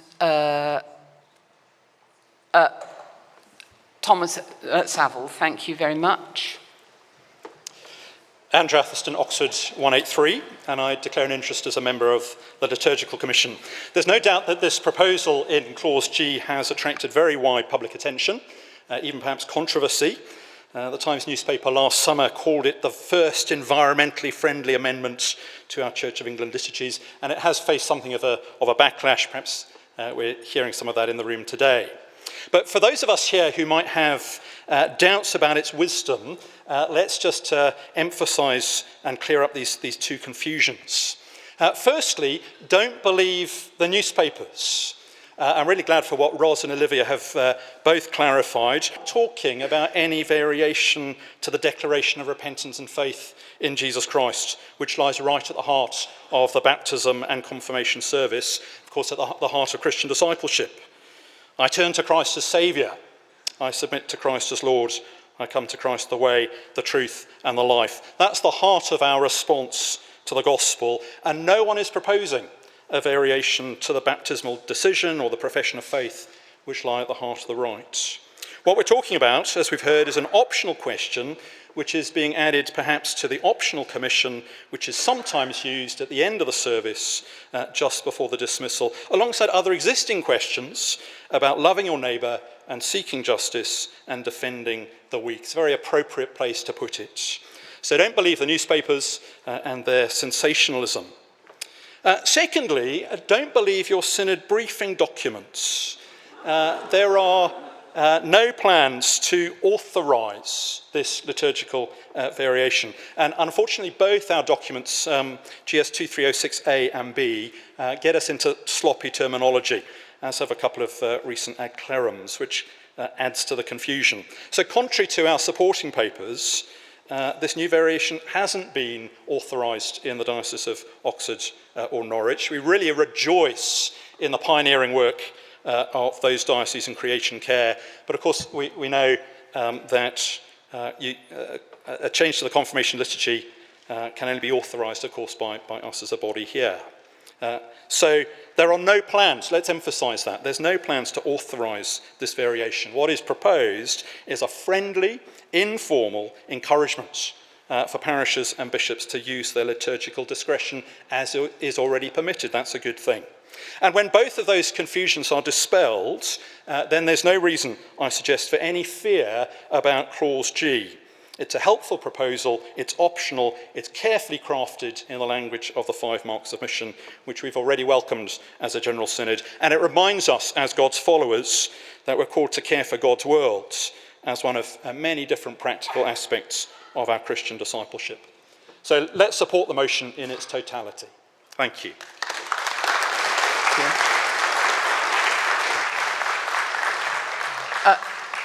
Thomas Saville with a speech limit of 3 minutes still. Graham Usher can, with a speech limit of 2 minutes, please, because we'll move on to 2 minutes from here on in the debate. Thomas Saville, 447, Religious Communities. I'm very grateful for what Andrew has just said, which I agree with entirely and would have been part of my speech had I got to make a longer one.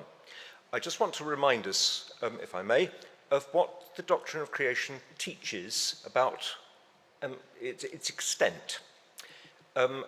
This phrase, integrity of creation, I think is often confused with integrity of the environment.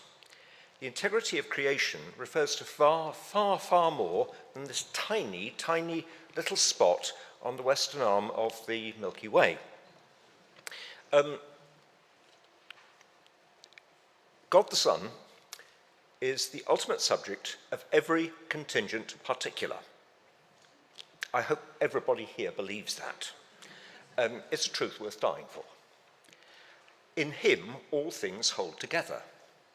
And that doesn't mean just this little tiny place, wonderful and marvellous though it is, and we've made what a mess we're making of it. But it also means things which we are created. He created this hall. On my way here, I travelled through the marvellous West Yorkshire town of Dewsbury, and also Batley. And yes, he created Batley. He also created Beetlejuice. Remember Beetlejuice? It's one part of the universe, apart from this planet, which all feels almost home. I'm not sure whether that's the right pronunciation, but it's the one ever since Hitchhiker's Guide to the Galaxy, which I use. And we do need an awareness of that. He's the subject of dark matter, he's the subject of neutrinos. I only learned last week that there are 3 kinds, 3 flavours of neutrinos. And these are wonderful things. And I think we need to be careful of our language. And I like the general direction of this amendment, but please let's be careful with our language so that we may wonder even more at this amazing and staggering place in which we live, the universe. Thank you. Bishop Graham with a speech limit of 2 minutes, and then Alison Coulter also with a speech limit of 2 minutes. Thank you. Graham Usher, Norwich 29. I hold my hands up as guilty as of using this line in confirmation services in the Diocese of Norwich, but I'm very grateful to Andrew for clarifying exactly how that's come about. Also, as lead bishop for the environment, though I must add that I'm less a tree hugger rather than a tree planter. But what I've seen this question do at confirmations is enthuse young people. Young people want to belong to a church that is credible about the environmental agenda. They see it as so important, so part of their faith. And asking this question has opened up so many conversations. That's why I want you to resist this amendment, because I've seen the fruits of it. And what else is normal for Norfolk? Well, it's also that the bishops are giving out hazel trees, something that's happening at confirmation services in very many parts of the Anglican Communion. Why a hazel tree? Well, because I want to see people plant trees as their faith grows, to see this tree that they've cared for grow as well. And one day perhaps they'll hold a hazelnut in the palm of their hand. And like Mother Julian of Norwich, think the first thing to think is that God made it, the second is that God loves it, and the third is that God keeps it. So please resist this amendment so that we can celebrate the care of God's creation.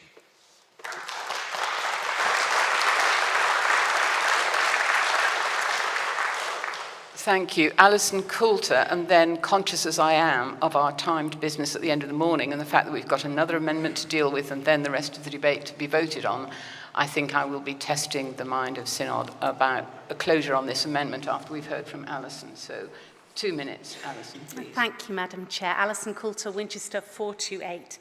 I also want to resist the amendment. Friends, 98% of the church are lay people who are seeking to follow Christ in every day of their lives. And I think that this gives us an opportunity to give them a practical way to affirm how they do that. I also speak to you as a member of the investment board.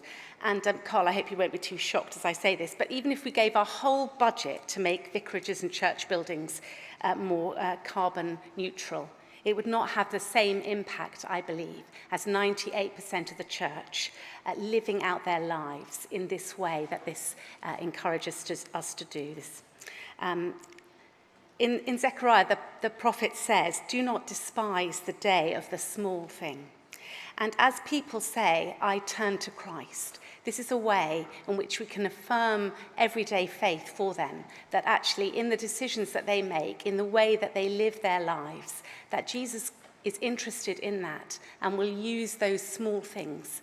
Just as the young boy brought his packed lunch to Jesus, Jesus used that. And so I just really think this is a way in which we can affirm to people that their lives matter to Jesus, the decisions they make matter to Jesus. Thank you.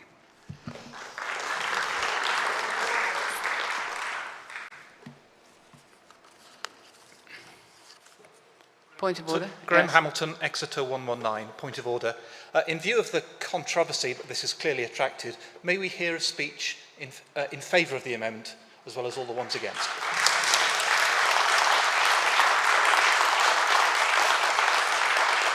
I think that's a reasonable request. I see someone there in what to me is gloom. I can't tell who it is. I think it's Debbie. Right. Yes. You have 2 minutes, and then we will proceed with testing the mind of Synod on closure for this amendment. Thank you. Debbie Buggs, London 353. By encouraging bishops and the Liturgical Commission to commend but not require promises in this way, we may find ourselves in the utterly repugnant position of making this something of a postcode lottery. Our baptism and therefore our confirmation bind us together. One baptism, one faith, one Lord. Introducing variations does not promote unity that we so much desperately need in our church today. As we say, we believe in one holy Catholic and apostolic church. And I'm particularly conscious that some of our Anglo-Catholic brothers and sisters here will be particularly concerned that this is almost playing with and politicising a sacrament, and that it sets a precedent which is unwelcome. So I would urge us, please, for unity, to vote for Ros's amendment, please.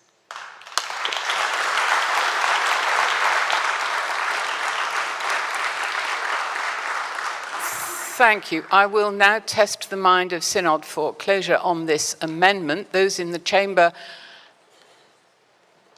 willing to vote in favour of the closure, please indicate by raising your hands, and those on Zoom by using the green ticks. Thank you. And those against in the chamber by raising your hands, and those on Zoom by green ticks. By red crosses. That is clearly carried. So I have a point of order that precedes yours. You can't know that, but it's come in from Zoom and it came in first. I realise that you can't know that, but I need to take them in order. And the point of order is that we proceed with voting by taking a vote by houses on this amendment, a counted vote by houses. In order to do that, I would need to see 25 members standing or otherwise indicating as they are able, and similarly for those on Zoom to indicate by green ticks that they wish that to happen.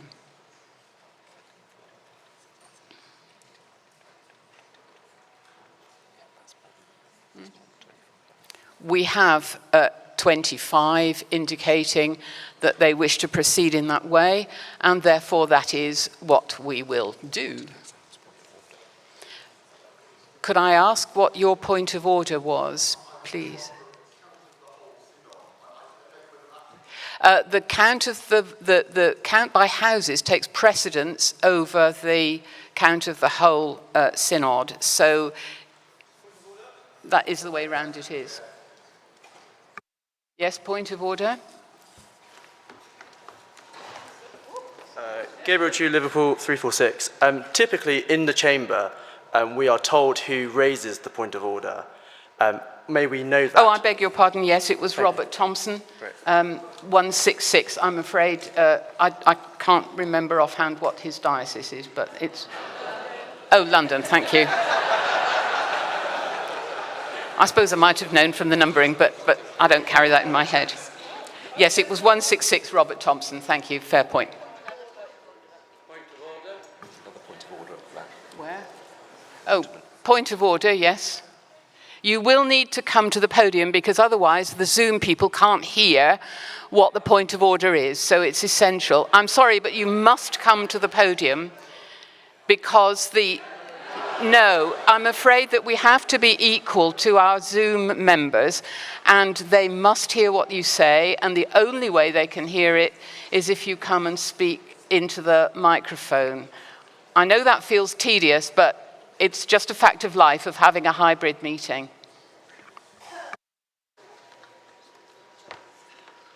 David Ashton, 324, Leeds. Before you take the vote, as church warden of a church in Batley, I would like to tell you that people do enjoy living there. Afraid.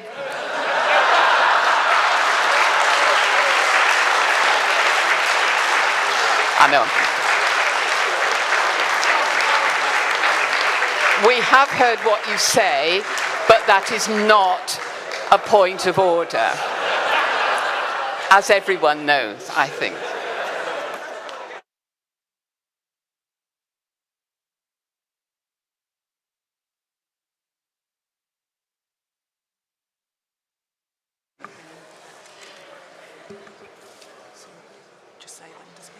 Yeah. There will be a counted vote by houses. I am dispensing with the ringing of the bell because of the time factor. So this is a counted vote by houses on item 85. Those present in Central Hall using the voting handsets and who wish to vote in favour should press 1. Those against should press 2. Those who wish to record an abstention should press 3. Those participating remotely should use the online voting platform and vote or register an abstention using the buttons on the screen.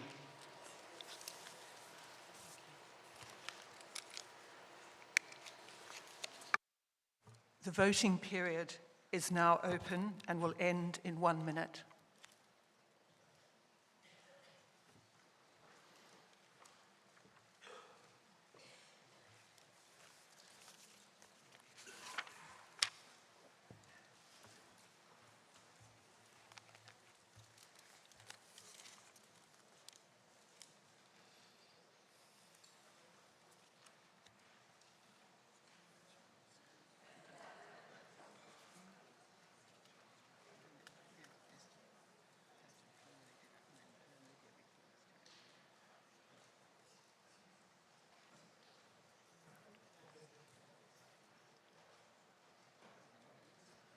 The voting period will end in 15 seconds.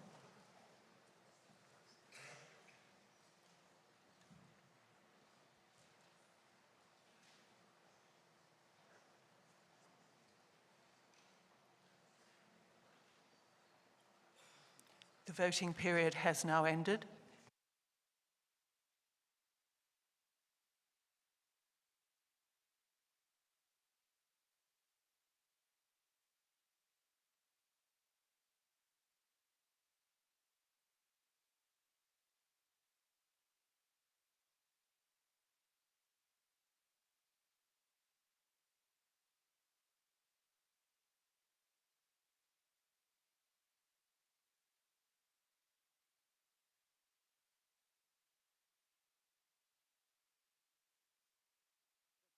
The counted vote conducted by electronic means on item 85, a counted vote by houses. The House of Bishops in favour 2, against 20, recorded abstentions 2. House of Clergy in favour 47, against 81, recorded abstentions 9. House of Laity in favour 68, against 78, recorded abstentions 16, and so the amendment is lost. We move on now to item 86, Amendment 86, and I call upon Jack Shepherd simply to move formally that amendment on which you've already spoken. Jack Shepherd, Diocese of Liverpool 153. I move my amendment. Thank you. Thank you, and I call upon Bishop Olivia to indicate whether she accepts or rejects that amendment. Jack, thank you again. I have been advised that it is not the role of the Business Committee to review progress. Much as we want there to be a high level of momentum, it's probably more realistic to have a review in 2025, and the route map, which we're all signed up to, requires report backs in 25, 28 and 31. So in any case, a report back in 24 might simply add a reporting burden for not much gain, so I would resist this amendment. Thank you. Since Bishop Olivia resists this amendment, it will lapse unless 25 people in the chamber or otherwise using the green ticks on Zoom. If they stand in the chamber, use the green ticks on Zoom, or otherwise in the chamber, if you cannot stand, indicate in some other way. And so do I see 25 people standing to continue this debate or indicating on Zoom with the green ticks? That doesn't amount to 25. So that amendment lapses. We can then return to the main debate, and that is now open for consideration from the floor if anyone wishes to make any further contributions. The speech limit will be 2 minutes at this point. Is that Andrew Mumby up there? I think.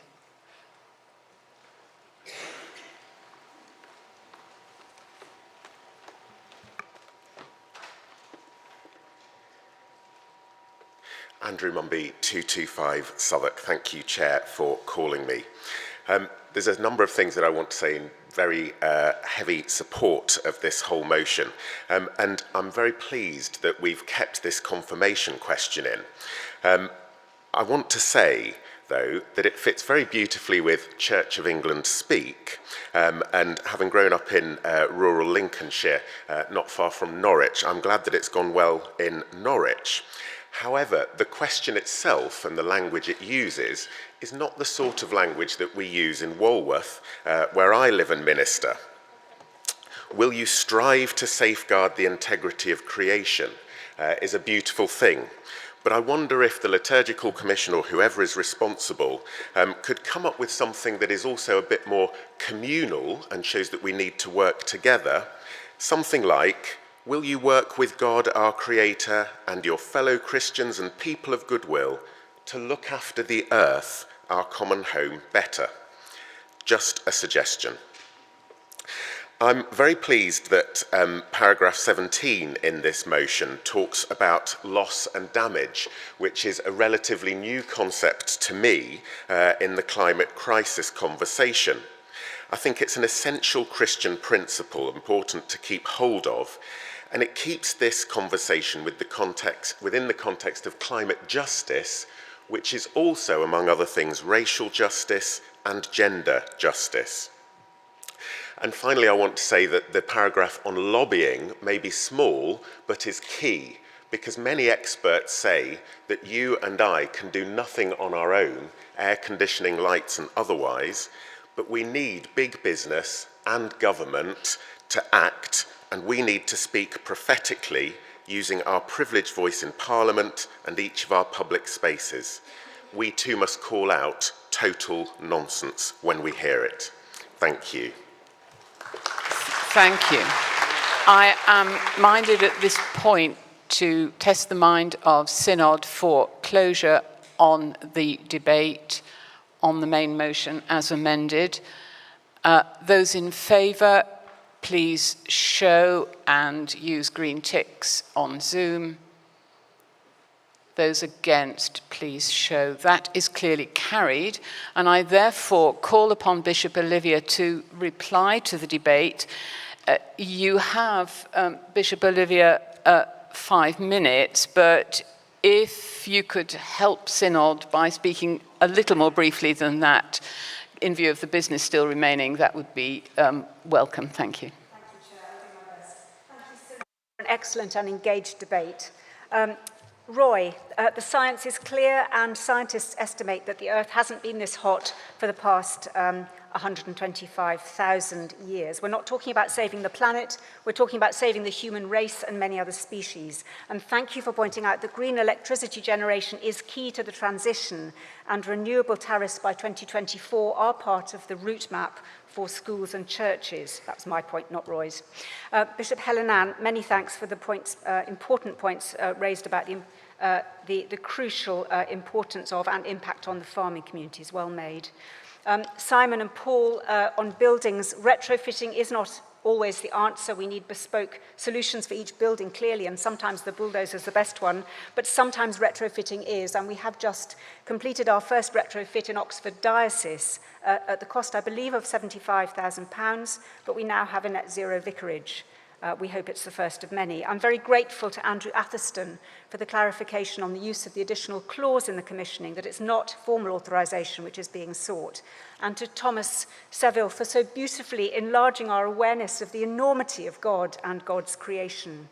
And it was great to hear about how young people have been inspired by the use of this these words in the commission in Norwich Diocese. Thank you, Bishop Graham. And also to Alison Coulter for the reminder that it is the individual commitment of ordinary Christians which is the key to addressing the grave problems which face us.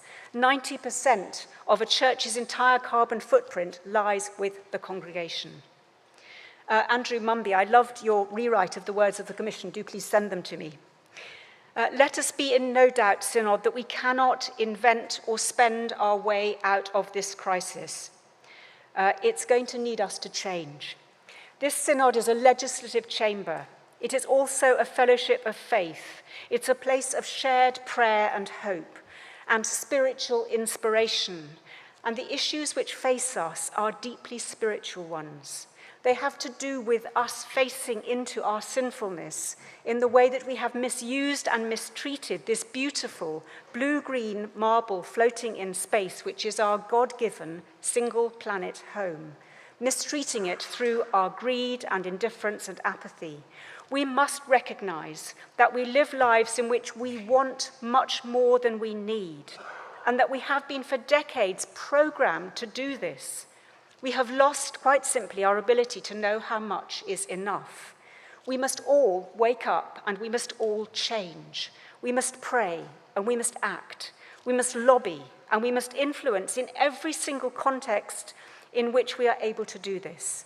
This is the spirit in which this motion is offered, and I commend it to you for your support today.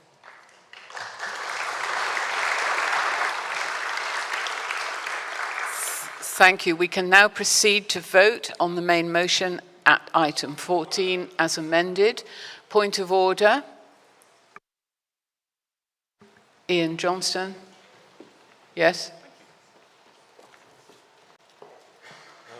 Ian Johnston, 387 Portsmouth. Can we have a count of the whole House, please? That has my consent.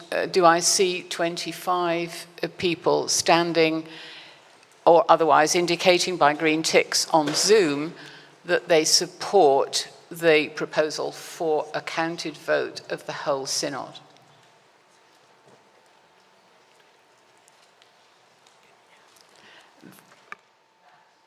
That has been sufficiently supported. We have over 25 people indicating. So we will have a counted vote of the whole Synod.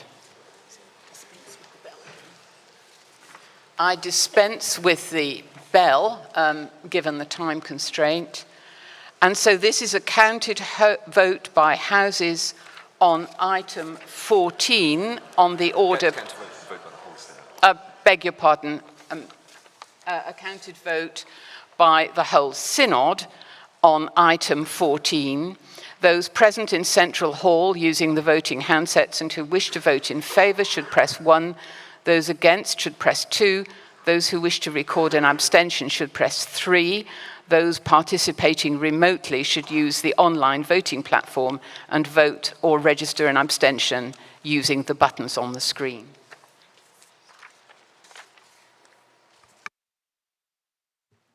The voting period is now open and will end in 1 minute.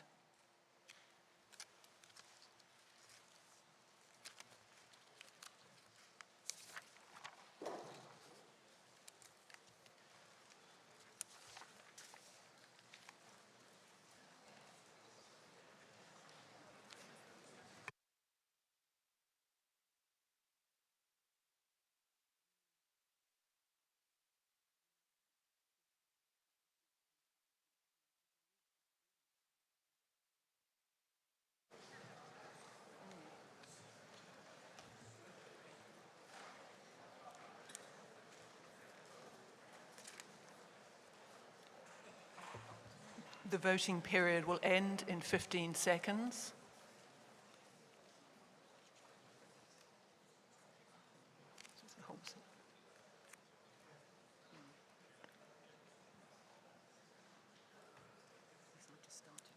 The voting period has now ended.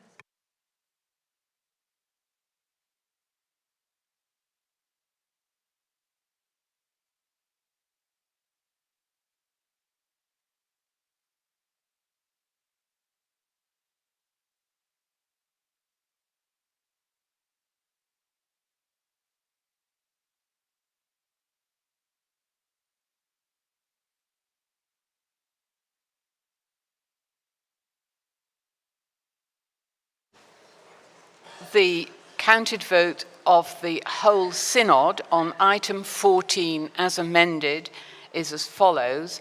In favour, 256. Against 36, recorded abstentions 16. And so the motion as amended is carried. That concludes this item of business. Please do remain in the chamber for the next item.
Good morning, Synod.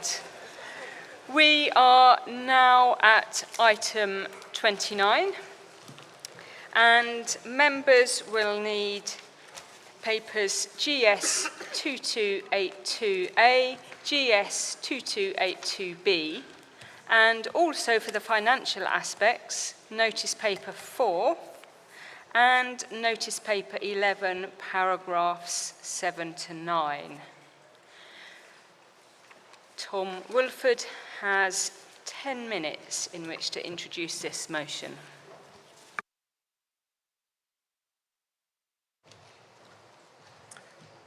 Tom Wilford, Blackburn 070. Thank you, Chair, for the opportunity to introduce this debate. It's a special honour to do so because when this motion started life in the PCC of the church where I was serving my curacy in Blackpool Deanery, and it's a real thrill to see how a few people in an ordinary parish can start a chain of events that ends up with the chance to change national church policy and potentially impact the lives of thousands, tens of thousands of people in England every year. I feel the need at the outset to declare an interest. I'm the proud father of 5 daughters, aged between 10 and 2, and traditionally minded when it comes to financing weddings. So I stand to save £3,000 if we pass this motion in due course. Due in part to the press coverage this motion has received, a lot of people have talked to me about it, and every single person has said to me that on principle they are in favour of this motion to scrap the statutory wedding fees. Everyone, it seems, is by and large persuaded by the theological, missional and social justice arguments that lie behind our diocesan motion. Theologically, we believe and even say in the preface to the marriage service that marriage is a gift of God in creation and a means of his grace. If it's God's gracious gift, good for human flourishing in the family and in society, why are we charging for it? Missionally, the case for abolishing the fee is convincing too. If we levy no fee, we'll get more weddings, which means more meaningful pastoral connections with more of our parishioners through marriage preparation, the service itself, and ongoing pastoral contact and care. And what's more, with this countercultural act of radical generosity, we've a chance to change perceptions about the church's relationship with money. And finally, the grounds of social justice. The minimum £539 fee for banns and the wedding is the same in the most deprived parish of central Blackpool and in the wealthiest parish in suburban Surrey. It's true, some couples will spend £30,000 on their big day, but some, especially in the context of the cost of living crisis, can afford to spend but a fraction of that. Hence the recent phenomenon of mini-ceremonies. It's a good word to say. Very many at the lowest income range will delay, even indefinitely, marriage on the grounds of cost. Research by the Marriage Foundation has exposed what they call the marriage gap. 90% of the richest bracket in society get married. 20% of those with an annual income of less than £20,000 do so, which then perpetuates higher rates of family breakdown among that demographic. Of course, as you will doubtless hear in some of the speeches in a moment, the power exists for an incumbent on a case-by-case basis on the grounds of clear financial hardship to waive the PCC portion of the fee with the consent of the church wardens, and to inform the Archdeacon of an intention to waive the DBF portion or to petition the Archdeacon for permission in other circumstances. But this current provision is very far from ideal. It's humiliating for the poorer and struggling couples. Unless an incumbent were to make assumptions about a couple's financial circumstances, and if so, on what basis ought those assumptions to be made, it relies either on the incumbent asking intrusive, maybe even insulting questions about the couple's circumstances, or on the couple themselves having to ask, bowing and scraping for the crumbs of ecclesial charity. Even the section of the Church of England Weddings website says, if you're struggling to afford your wedding costs or finding yourself in financial difficulties, it is worth mentioning this to your vicar, as they might be able to suggest ways to help. If you need to borrow to pay for your wedding, why not consider using a local credit union? The current system patronizes the poor and robs the struggling of their dignity. As I've said then, not one person has objected to this motion on the grounds of principle. The only objections I've heard to it are about money. Not the money that the poorer couples can't afford to pay, but the money that the church can't afford to lose. I gather a number of dioceses have even circulated to their synod reps scary estimates of what the DBF and the parishes would stand to lose if the fee were abolished. Secretary General has mentioned a figure of 16.5 million across the whole church, which, broken down, comprises 0.9% of PCC income and 1.4% of diocese income. Synod, please don't give way to fear.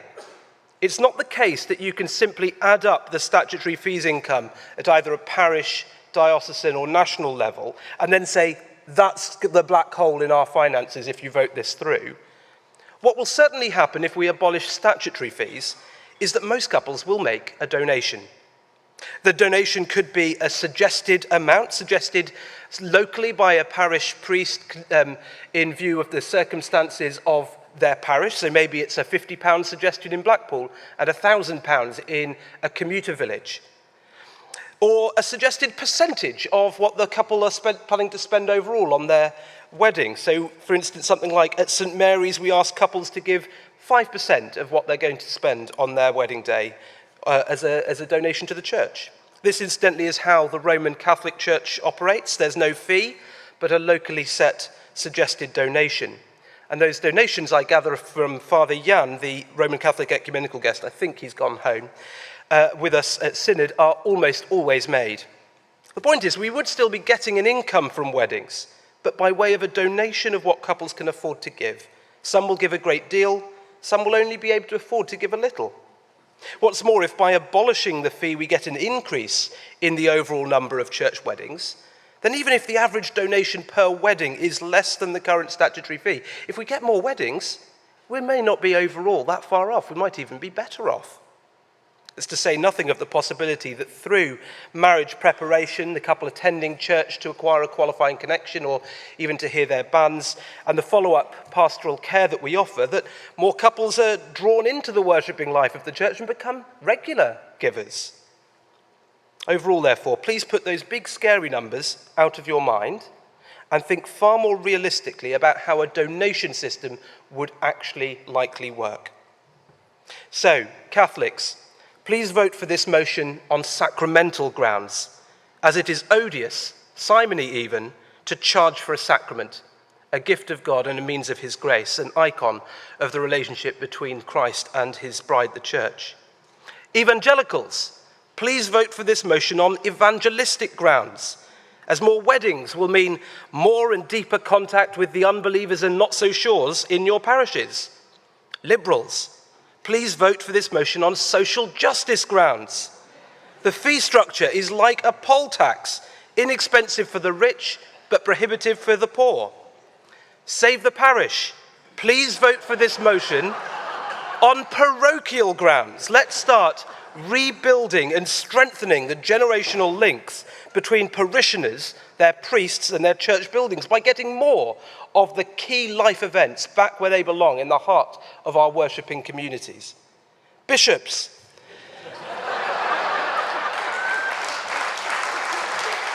I can't think of a reason why you would vote for it, but I hope you do anyway.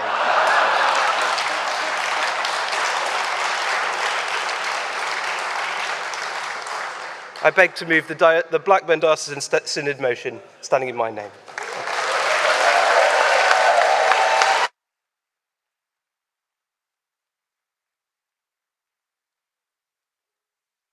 Point of order. Point of order, Mr. Edwards. Timothy Edwards, Rochester 200.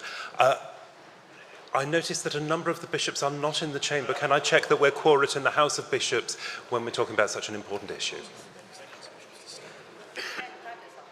Please, would all members of the House of Bishops stand to be counted? Okay.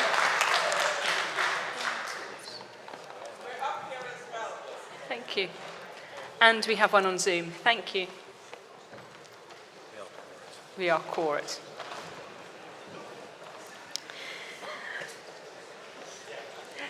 Members of Synod, you will see from the order paper that item 87 only leaves the first 4 words of the original motion in the text. And I understand this is a friendly motion, so I would like to call on the Venerable Mark Ireland to move his amendment so we can debate that before we debate the whole thing.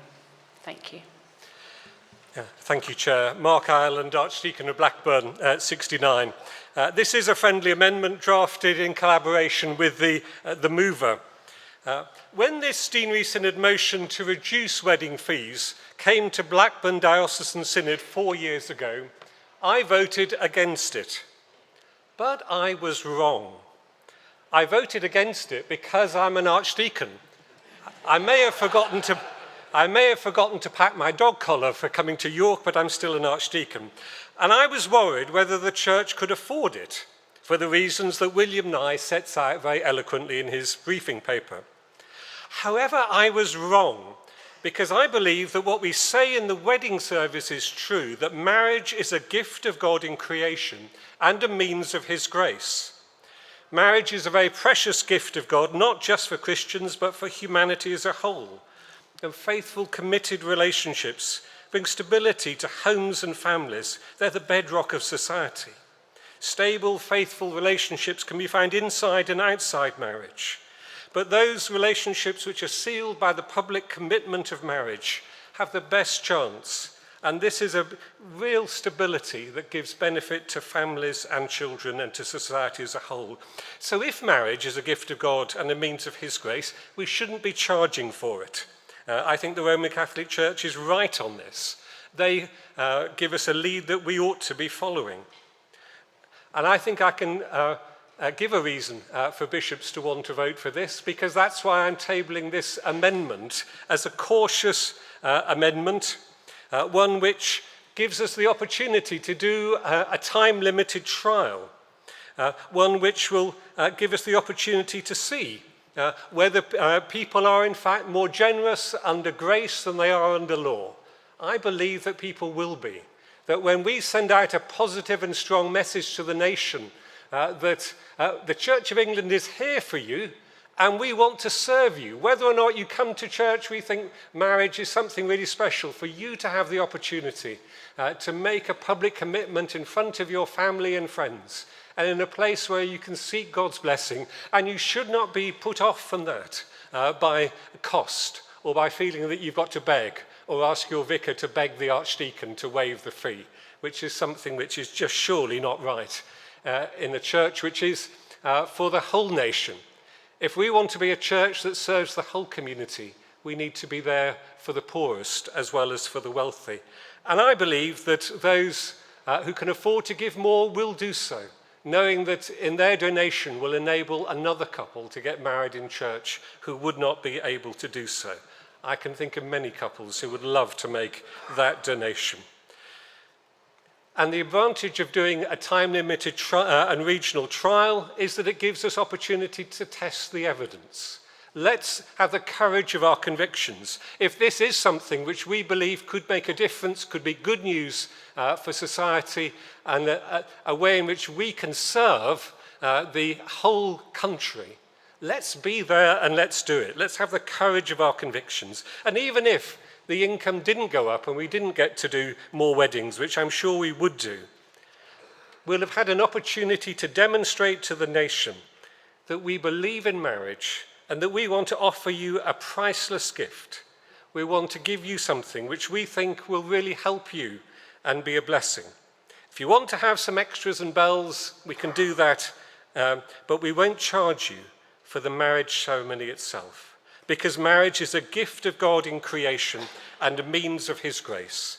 And if you're a cautious-minded archdeacon or bishop, then I encourage you to vote for this motion, this amendment in my name, because that gives us an opportunity to take a calculated risk, but one which I believe is a gospel risk. I urge you to support this amendment.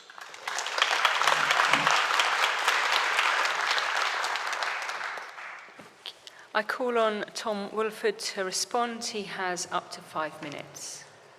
Thank you, Chair. Tom Wolford, Blackburn 070. While some worry a donations-only system would result in a substantial reduction in income, others, as I've argued, think it may lead to more weddings and not much reduction or maybe even an increase. We can't know for sure in advance, so a trial, a time-limited and regional trial to win over the worried seems a responsible way forward. Between the legal office and the Archdeacon's WhatsApp group, we've come up with 3 or 4 ideas about how that could work, but it would be up to Archbishop's Council to work out the logistics of that. So I warmly accept this amendment. Thank you.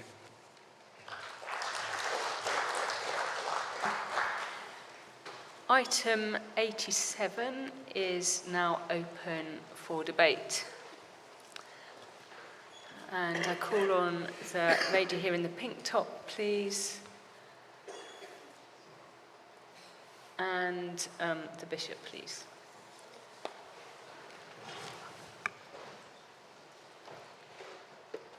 Katrina Scott, Diocese of Gloucester 123. Thank you very much for calling me. Thank you for this amendment, which I support.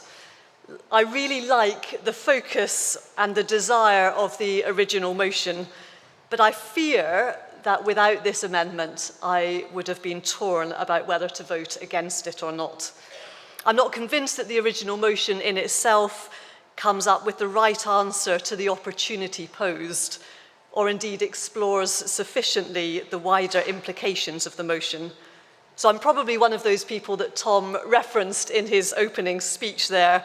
I'm with the desire, but a bit torn about the implications. I speak as a priest who loves weddings ministry. I've enjoyed working with marriage couples in inner city Coventry, in estates ministry, and now in the rural Cotswolds. In each of these places, I have, on occasion, needed to waive marriage fees in order to enable couples to be married in the place that means the most to them on that most important day. I'm also aware that very often the total cost of the wedding means that the church proportion is as small as 5% or even as low as 1% of the total expenditure of the day. Indeed, I'm conscious that sometimes even the florist bringing the flowers into the church is receiving significantly more in return than the church. I don't mean to suggest for a moment that we do weddings for the income, but that for many people the costs are minimal. So that's why in the original motion I feel the blanket reduction in fees is not necessarily the way forward. I love what the motion is trying to say. Let's celebrate weddings as a central part of our church life. Let's ensure that no one feels turned away from the church for financial reasons. And let us take all the opportunities that there are for sharing God's love with people coming to marriage. I agree with all of these. And I think this amendment helps. It helps us to explore the opportunities and the options that there are in the original motion. It enables us to test it out, to ask the question, how do we make the waiving of fees easier? How do we advertise our offer better? How do we support the whole day for the couple, perhaps offering receptions, extra support? How do we enable parishes to have the confidence to ask for donations? I hope that this amendment will enable these factors to be explored. So I encourage us to vote for this amendment, which will help us to reduce the tensions or the anxiety around the original motion and help us to go forward to supporting the mission and ministry of our weddings. Thank you. I am reducing the speech limit to 3 minutes. And after Philip North, the Archbishop, please. Philip North, Blackburn 08. I'm supporting this motion vigorously. I'm supporting the amendment less vigorously. I hope it doesn't last long and that soon the whole church comes to realise that offering marriage for free is the way ahead. Because for me, the questions are very simple ones. Do we believe we should be celebrating the gift of human love? Do we believe that marriage is a good thing?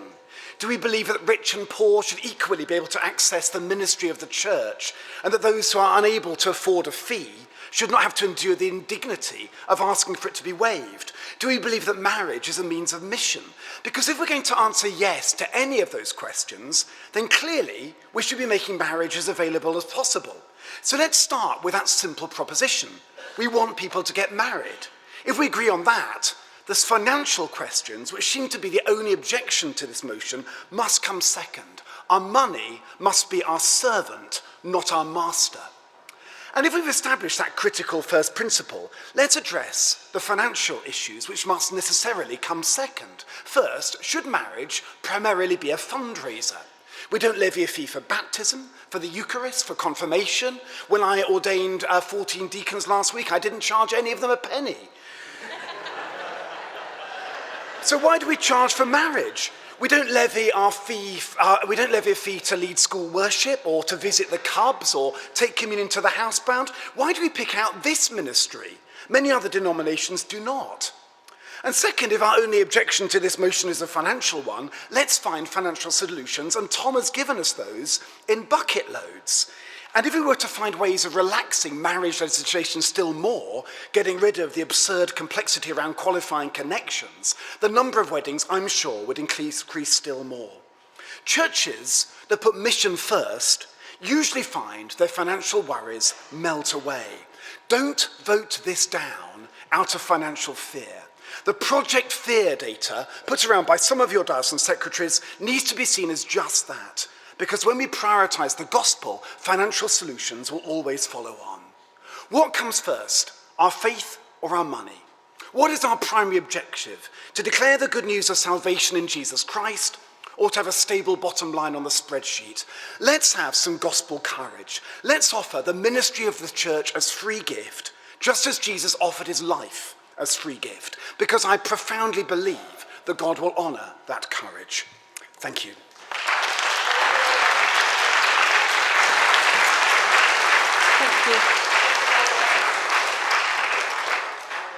Point of order.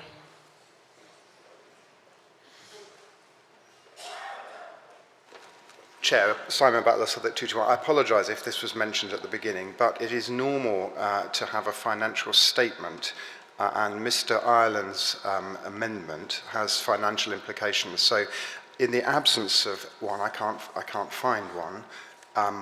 Might we hear from the chair of the Archbishop's Council Finance Committee, please? I did mention at the beginning of the debate that you would also need notice paper 11, paragraphs 7 to 9, as well as notice paper 4. Thank you. After the Archbishop, I would like to see if there's anyone who wants to speak against item 87, please. So in that case, I'll have the Archbishop and then Mr. Hughes. Yes, Archbishop of York, I've been told when I give my name, don't look at my badge. So Archbishop of York, number 2, Stephen Cottrell. I've remembered who I am. Of course, I might be speaking against the motion myself, but I'm not. I've always been persuaded by the principle of this and have needed no further persuasion. But the problem is we're not starting from scratch, we're starting from where we are. And the anxieties from our diocesan secretaries and others are real anxieties.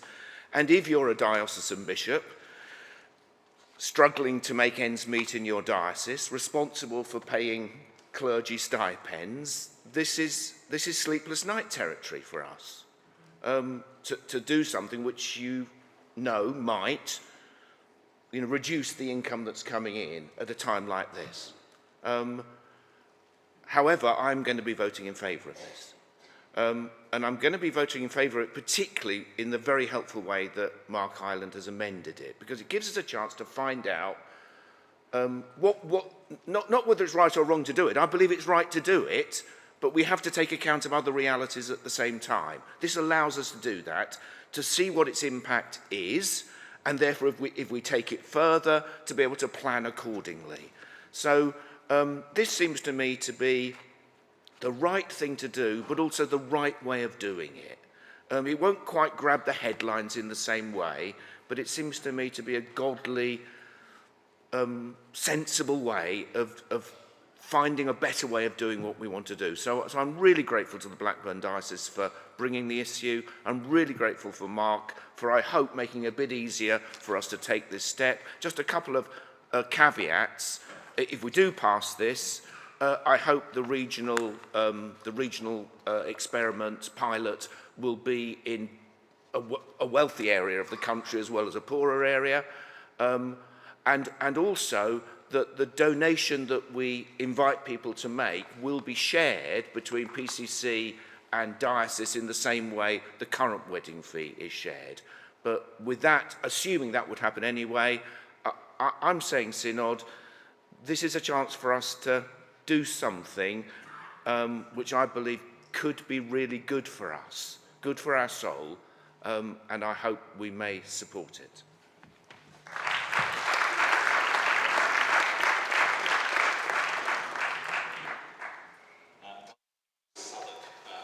Thank you for calling me, Madam Chairman. I'm afraid that I'm here to play the role of Mr. Grumpy. And I do hope that after this speech, the very kind invitation I had from Bishop Philip yesterday to make an early visit to the Diocese of Blackburn will not be withdrawn. I have to say that I do have considerable empathy with this motion and the amendment brought to us from Blackburn by my good friend Tom Woolford. However, I do wish to encourage Synod to vote against these proposals, even as amended. And the Secretary-General has clearly set out in his paper GS 2282b the reasons why this motion, whilst worthy, is misplaced. The amendment also sets in train a further initiative that staff are going to have to address in the coming months when they are already very stretched. Parishes already do have the ability to waive marriage fees at their discretion, and I do think that Tom has overstated the difficulty of an incumbent exercising sensible judgment in this regard. If passed, we would be reducing fees at a time of financial challenge, both for parishes and for dioceses. Any monies foregone will need to be replaced from elsewhere, or the extensive budgeted deficits at parish and diocesan levels, as was set out very clearly yesterday by John Spence, will simply increase. There is considerable financial risk in this motion, notwithstanding the argument that income foregone might be mitigated by marriage-related financial gifts. So, on behalf of the Finance Committee, I feel I have to ask you to vote against this motion. Thank you.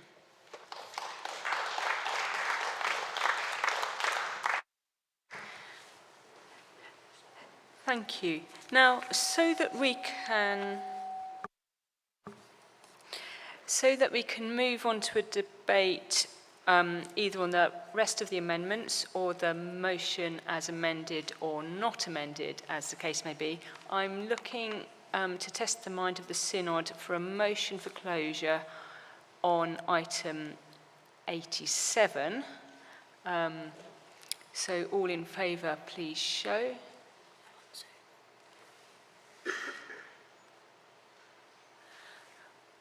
All against, please show. Okay, that is clearly carried. So now we move to vote on item 87. All those in favour, please show. And on Zoom, the green tick. Thank you. Those against, please show. Okay. On Zoom, you're using the red cross. Great. Okay, so the amendment is carried. We now move, well, we can now see that items 88 and 89 will not be debated. So that means we move on to a debate on the main motion as amended by 87.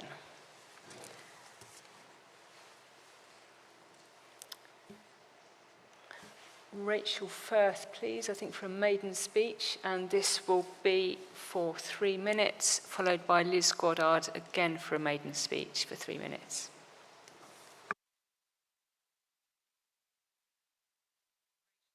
Leeds 134, thank you for calling me for what I'm calling my first speech to General Synod. I won't use the word maiden, if you don't mind. The corresponding label, when I have spoken many times, makes me shudder to think. I wanted to speak for this motion as a parish priest and area dean, but found myself, as I prepared to speak, thinking my way out of it. And I am delighted that we have just adopted this amendment because it takes me back to my natural, positive, jolly, supportive kind of speech. Usually when a colleague talks about us, the church, not charging fees, I'm afraid I assume that they are the vicar of a leafy Cotswold parish with a really pretty money tree in the churchyard. And I would think my colleague naive for not knowing that those trees are not a native species in the Northern Province. It's a bit different, though, I have to say, when the ask comes from where it comes from today. I am enthused by the generous spirit coming from the Diocese of Blackburn. It's hard, it seems, for us to act generously at every level of our church, to trust that when we are generous, when we choose to reflect and respond to God's generosity, that things will move and change and work because we are moving and working and changing in the ways of the gospel in the way. This motion now commends generous action, not just generous sounding prose, and I want to affirm that. There are many buts for me. I'm not always convinced that it is fees that are the main barrier to people coming to the church. We have been fighting a losing battle for at least 10 years in the face of cultural change.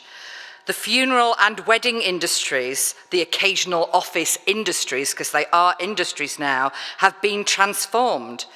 People don't cross my threshold to even ask about weddings because the slightly shabby hotel in town is going to charge them thousands, and their common sense tells them that they cannot afford the big, beautiful church. The question isn't even asked.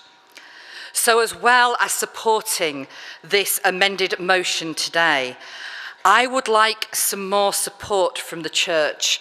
I would like some affirmation from senior colleagues that we can already be generous with the option to waive fees that we have. I would like some support from our award-winning national comms team.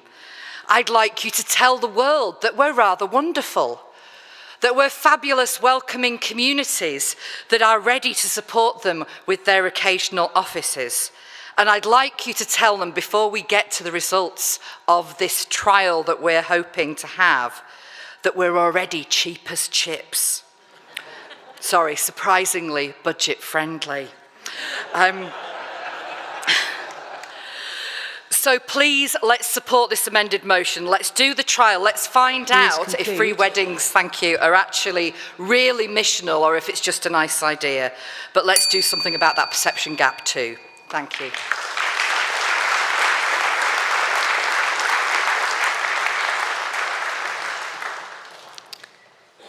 Liz Goddard, and then the gentleman directly in front of me, please. Yes. Liz Goddard, London 160. I have the privilege of living in a beautiful place, just 15 minutes from Church House, Westminster. White stucco houses line the streets. Even in the estate in which my Grade 1 listed building sits is listed Grade 2. It gains a green flag every year for its gardens. The ideal city wedding venue, you'd think. I've been there for 13 years, and yet I've done 5 weddings. 5. Now, I have actually done multiple bands. I read bands constantly. But they, I have to tell you, are for those who go off to be married in the pretty country villages, the young professionals, the wealthy, who live in the white stucco houses, the professionals. Meanwhile, the majority of my parishioners, many of whom struggle with mental health issues and who live below the poverty line, do not get married. They do not get married. Why this disparity, you ask? Well, inevitably, the reasons are complex, and it would be unfair to pretend otherwise. But equally, there is one synod which dominates. Tom has already referred to us to the Marriage Foundation figures. Among parents with children under 5, 80% of those in the highest income quintile were married, compared to 24% of those in the lowest income quintile.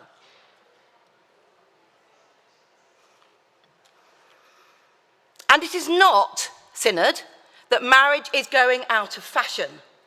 Last year, the Marriage Foundation did research which showed that marriage remains universally popular, with 9 in 10 young people, bearing in mind our commitment to the young, 9 in 10 young people across the society aspiring to marry. 9 in 10. Regardless of income or any other factor. Yet when we look at who actually ties the knot, the answer is predominantly the rich. And we charge for marriage. We are charging for people to get married, which is a gift of God in creation. The first thing we say when people marry is, this is God's gift, give us your money. Meanwhile, couples looking for the affordable option are told by the Daily Mail, tie the knot in McDonald's. If only the Daily Mail were saying, tie the knot in the church. Look, the church are offering it to you for free. I rest my case.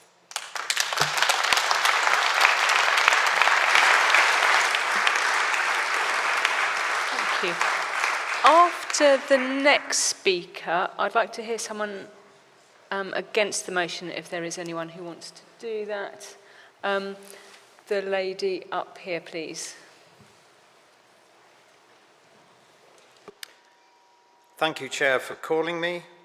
Nigel Lee Wilson, Liverpool 349. This is my maiden speech.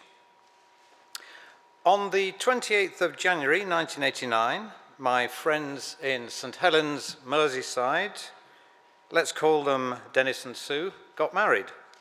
They were both young. Dennis was a teenager, he was 19. They had no money. Their church reached out to them, and a glorious wedding happened at almost no cost. Jesus himself was invited to the wedding. Dennis and Sue are still following Christ today, 34 years later, and still happily married. Fast forward to today, and as we've heard, the weddings market has gone crazy. My wife is a freelance florist. Note that word, freelance. And she has done dozens of weddings. Top venues near us include Knowsley Hall, home of Lord Derby, and Knowsley Safari Park is there as well. But anyway, in Knowsley Hall, the flower stands on the huge tables are 3 foot high. That's above the table. You need a lot of flowers to make it all look good. So add a zero to the cost. And many wedding companies do, but not, of course, my wife. Wealthy couples can afford this, but between the wealthy couples and those like Dennis and Sue, who have very little, stand the middling couple. Let's think about them. Because wedding venues often include the cost of the ceremony as part of the package. Couples are being asked to spend an additional £600 plus to have it in church, not an alternative to the fee at the venue. Reducing the parochial fee for marriages to zero or a minimal amount holds the door wide open to all, and the one who said, "Come to me, all who labour and are heavy laden, and I will give you rest." I urge support for motion 29.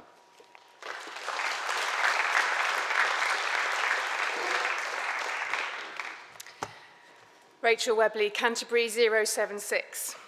I speak as an ordinary parish priest from Canterbury, and in that regard I declare an interest. I've learnt since being here that this is the third poorest diocese. Hi, friends from Liverpool, I'm afraid I don't know who's number 2. But this is not about big, scary numbers. Marriage enriches society and strengthens community, which reminds us that when people marry, it is more than just two individuals buying a product. They are, as part of a local community, declaring their love and commitment publicly in a sacred space that is shared by and, hopefully, open to the whole community.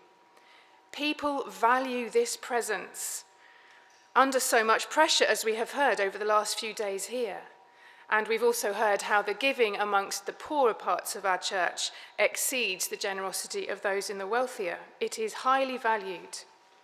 In my experience, people are willing to save until they are ready to celebrate this amongst their family and friends in as lavish a way as they feel is right.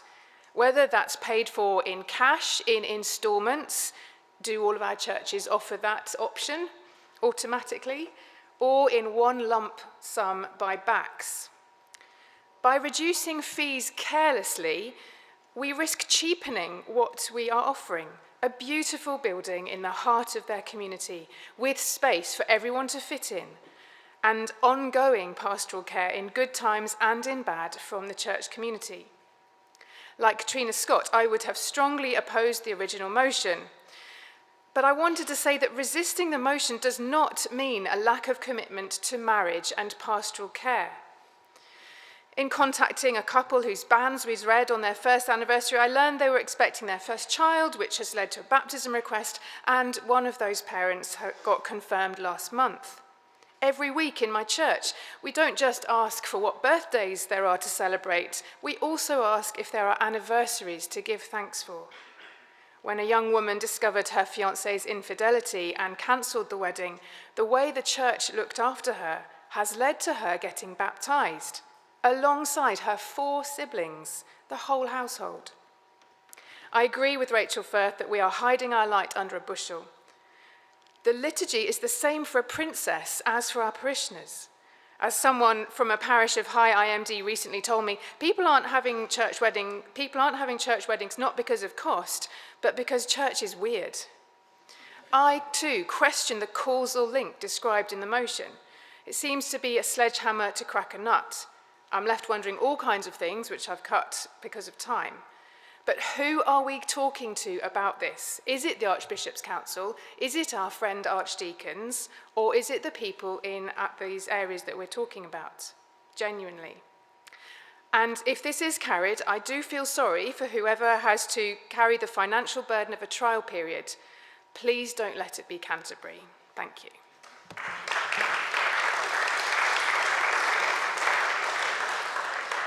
Thanks. I'd now like to gauge whether you think this item has been sufficiently debated. So I put a motion for closure.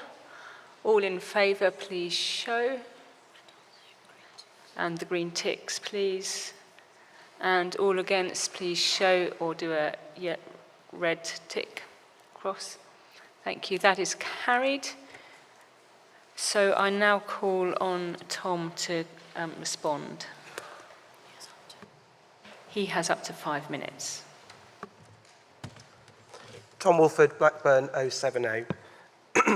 Thank you for a lively and stimulating debate. I've not been on the platform before, so trying to keep track and mention everyone, this is a new skill that I currently lack. But Katrina, Rachel and His Grace the Archbishop, I'm so pleased that this amendment means that you can be positive about the overall motion because of those real concerns and unknowns about what would happen can be addressed in that regional trial. In particular, His Grace's suggestion that the trial should include different areas, one richer, one poorer, perhaps one in the southern province, one in the northern province is particularly welcome, and Blackburn Diocese is available. Carl, you resist the motion. That's okay, that's your job.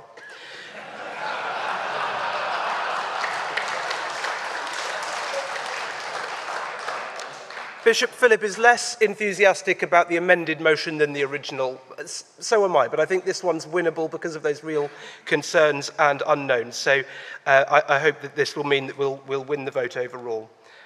Who else? Liz, thank you for for highlighting the marriage gap and the enduring popularity of marriage.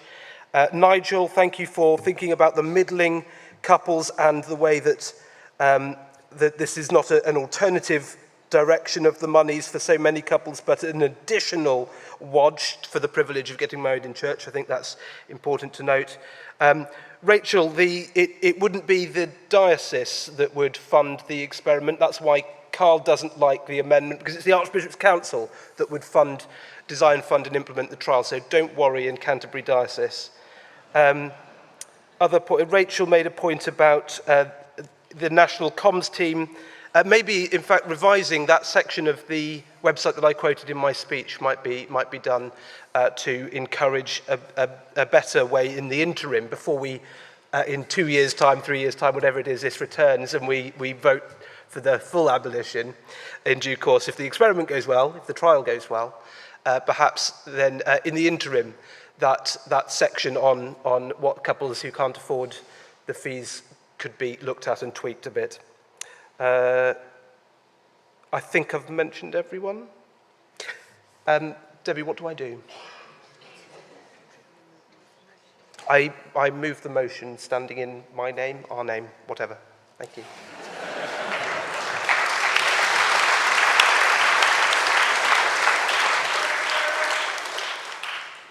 Point of order, please come to a microphone.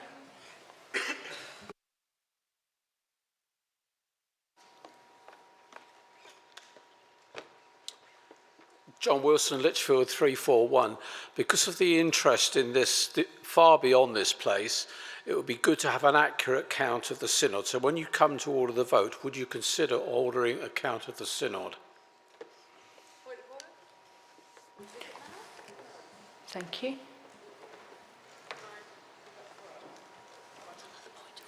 Another point of order. I probably might have this wrong. Sorry, Chantal Noppen, 108 Durham. Can we have a counted vote by houses, please? When it comes to it. Have I done it at the wrong time? Is it right? Right. Do I sit down now? I'm sorry, did you retract that or did you leave it? No, no. Okay. I'm leaving it. I'm just checking I can retract myself. You may.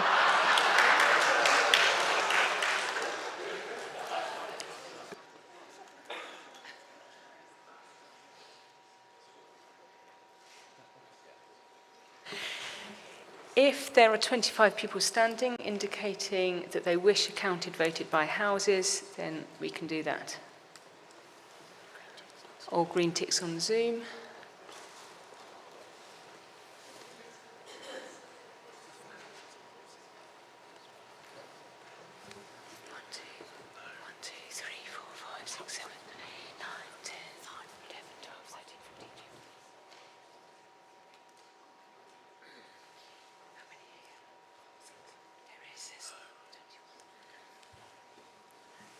Yes, we will do a counted vote by houses.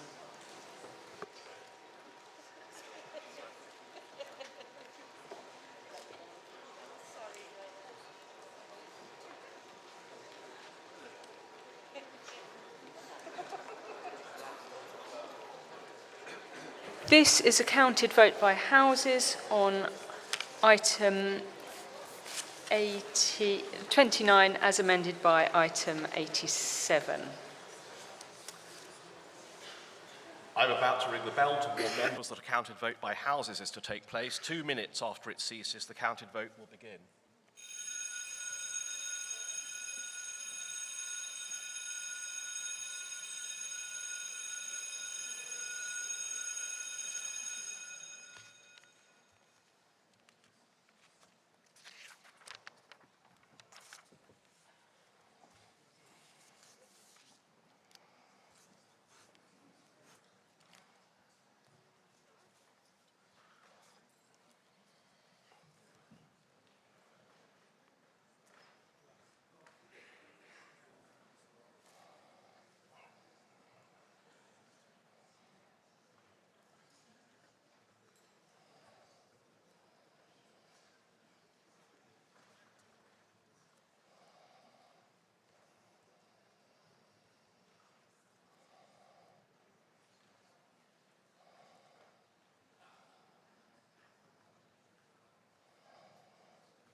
This is a counted vote by houses on item 29 as amended by item 87. Those present in Central Hall using the voting handsets and who wish to vote in favour should press 1. Those against should press 2. Those who wish to record an abstention should press 3. Those participating remotely should use the online voting platform and vote or register an abstention using the buttons on the screen. The voting period is now open and will end in 1 minute.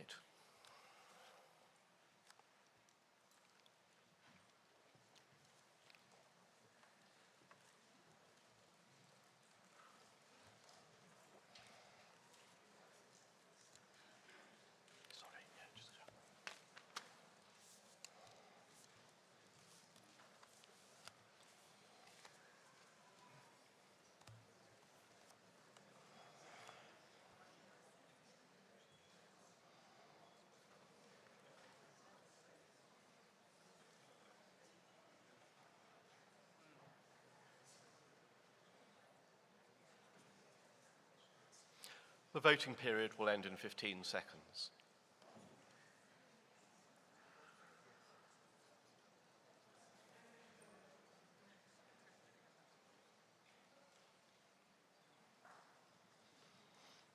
The voting period has ended.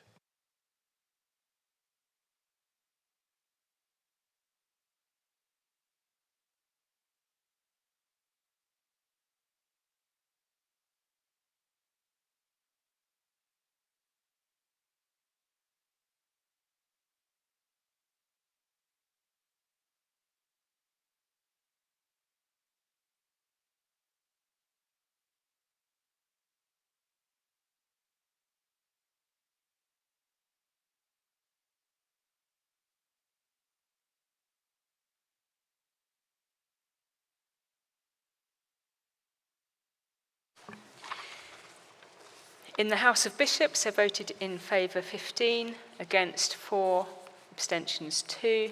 House of Clergy, 104 in favour, 19 against, 8 abstentions. In the House of Laity, 118 in favour, 17 against, and 7 abstentions. The motion was carried.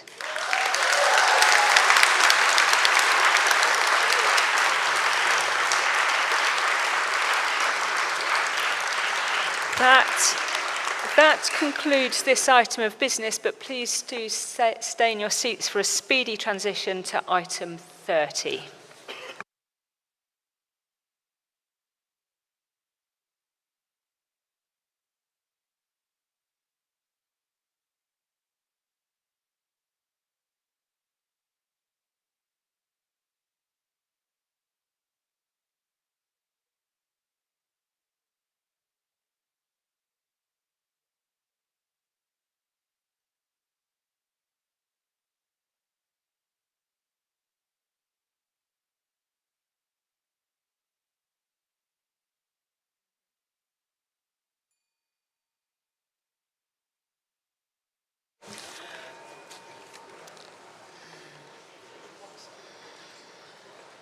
Members of Synod, we come now to item 30, Synod Complaints Process. This is a presentation which will be followed by questions. I'm sure you will appreciate that we're up against time, so do please now begin to formulate your questions so that when you come to asking your questions, you can be as precise as possible. Thank you. I now call on the Reverend Paul Cartwright to introduce the presentation. Alison Coulter and the Venerable Mark Ireland will also be speaking.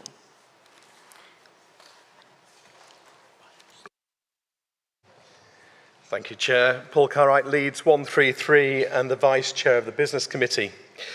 Synod, we've been pushed for time throughout these meetings, and so we've literally got a few minutes just to give you a flavour of this item. It's the last part of business that was going to be presented to us, and I'd like to say it's my joy to introduce this final item on behalf of the Business Committee, but if I'm honest, I wish we didn't have to do this. I should maybe explain this for new members that amongst other things, it's the responsibility of the Business Committee to keep under review matters relating to the conduct of members of General Synod. Our roles as members of General Synod are part of our Christian service and discipleship, and I'm sure that there are many of you, if not all, who feel called to this work. It's a long-standing view of the General Synod that as Christians, we ought to be able to rely on good behaviour of members and grace towards one another. But this side of heaven, we're not perfect. We're only human. And the items we discuss are often those things which are personal to us, our experience, things which go to the core of our being. Synod, you'll know that emotion is often linked to experience, and emotion shows itself in many different ways, from acquiescence, antilocution, and sadly, in some circumstances, extermination, where we either seek to exclude or remove, or someone feels that the only thing they can do is leave a situation. Sadly, Synod, we've probably seen all of these experiences as described by Gordon Allport in his work, The Nature of Prejudice, in this session of Synod. The sad thing is that when we are focusing on that which is important to us, we sometimes forget that Jesus is the one which unites us all. and so successive synods have felt it helpful to have published a code of conduct to guide our behaviour. This is on the General Synod website, and I'm sure you'll all have read it, and maybe even read it time and time again. That said, the Business Committee have received representations that our code of conduct is insufficient, even though it was previously adopted by Synod. So let me share with you the main three arguments that we've heard. First, that our existing code of conduct, which was principally written for a pre-social media era, isn't good enough. Behaviour in the Synod chamber is mostly excellent, but our attention's been drawn to examples where comments have been posted on social media that have, regardless of intention, caused members distress. Second, that where there's an example of genuine poor behaviour, our redress and sanctioning powers are limited. Paragraph 28 of the Code encouraged colleagues to talk to their brother and sister in Christ. It's the right thing to do, but then if that doesn't work, if the poor behaviour persists, you should let the Business Committee know, and the chair of the Business Committee can actually write to the individual. There's actually no power in law to sanction members, for example, by suspending them from membership. And as you know, we don't have a Speaker of the House. Third, that this chamber is increasingly out of step with other similar bodies in the United Kingdom in relying on an informal and internal procedure. The notes that you've seen in GS 2316 show in their annex other lawmakers have increasingly put in place things to deal with this kind of behaviour, formal policies that have been written down. We've also heard powerful arguments against. Some are pragmatic points that it would be hard to set such a policy and that it risks consuming resources that would be better spent on mission. And others fear that the weaponisation of any process to pursue other agendas.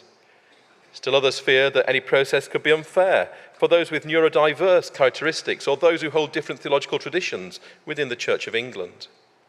And so the business committees considered all of these arguments, and we're not of one mind. We could see both sides of the debate, and we didn't think that either side had made such a strong case that we could infer the mind of Synod. And that's why we've brought this to you today. We're going to ask you questions directly after this session. And so you won't have a chance to vote at this session, but please do put in your feedback, your thoughts. But we recognise that for some, that may be hard. And so if you want to actually write a direct email, please address that to the Clerk of the Synod, and it will be forwarded to the Business Committee. Of course, there is a cost in all this.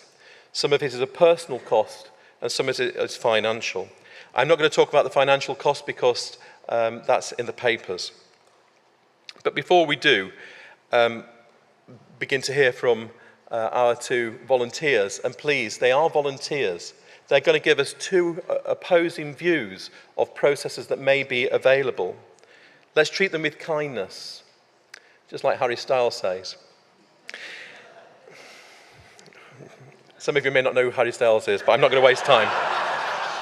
And if we do have time for questions, may I ask you, please don't identify anyone or allude to someone if someone has formed this question for you to ask.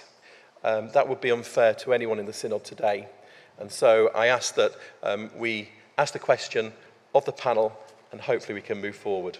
So we look forward to what you feed back to us, but let's have some more information.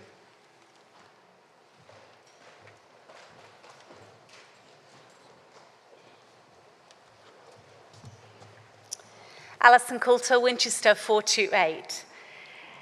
Synod, I want to speak in favour of a more formal process for considering Code of Conduct complaints.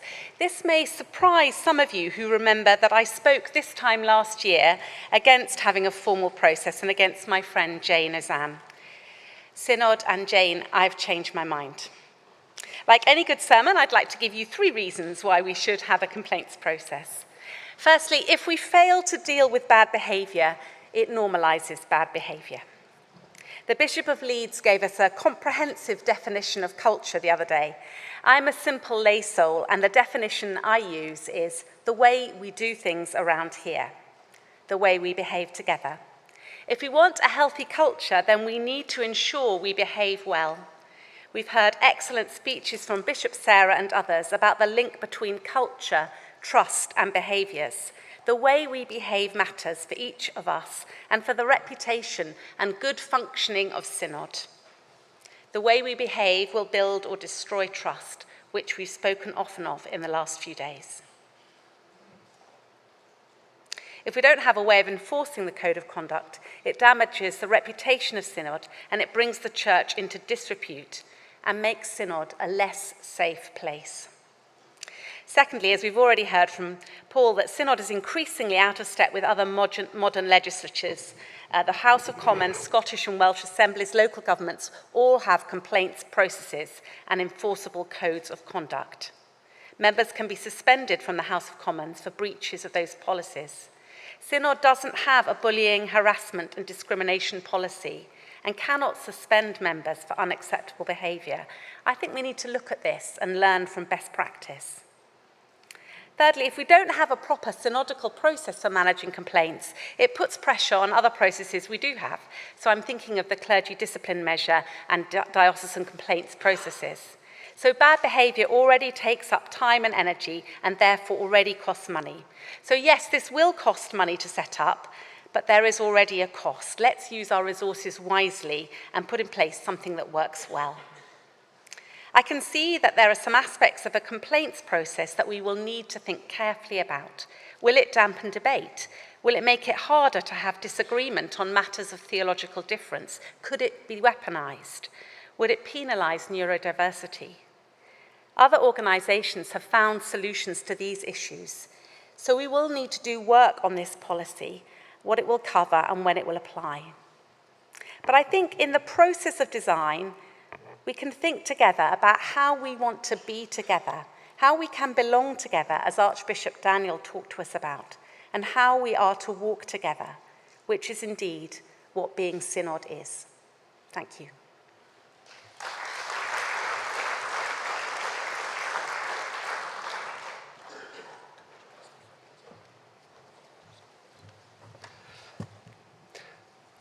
Mark Ireland, Blackburn 69. Thank you very much to Canon Allison for your very helpful presentation. She's drawn attention to the fact we do already have a clear code of conduct, but it's not widely known. I'll let you into a secret. I spoke to one of my colleagues earlier today who is the person I know who most reads voraciously every General Synod paper, and he didn't know that we had one. So I think we need to make that much more visible. But the basic value on which it's built is that as a Christian body operating by Christian values, we ought to be able to rely on members' faith to govern good behaviour. Canon Allison mentioned that Synod is out of step with other legislatures by not having a formal process. And I want to say, and so we should be, because we have a very clear foundation document in the New Testament which teaches us how we ought to live together. And we need to work and live that out. And if people are not working well together, then trust breaks down, which clearly it has done in our Synod in different ways. I don't believe that calling in the lawyers is the best way always to deal with a breakdown in trust. You may get to that point in a breakdown in a relationship in the end, but I don't believe that we're there yet. I think there are three disadvantages in introducing a formal complaints procedure. The first is that I believe it would constrain debate and be quickly weaponized. Secondly, that it could penalise those with particular disabilities or characteristics, and thirdly, it could be expensive. I believe it would constrain debate. I can just hear in my mind the arguments of people in some of the debates we've had this weekend who might want to weapon on both sides, equally on both sides, who felt deeply hurt but might end up so weaponising a complaints procedure that it constrains people being able to speak in the room. And a healthy body like this is one where people are able to articulate unpopular or minority voices and be engaged with rather than silenced.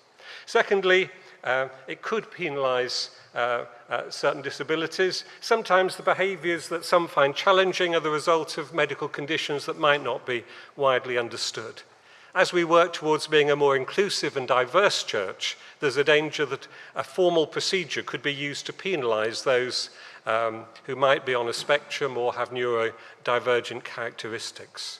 And thirdly, it will be very expensive. As GS 2316 makes clear, the costs are considerable.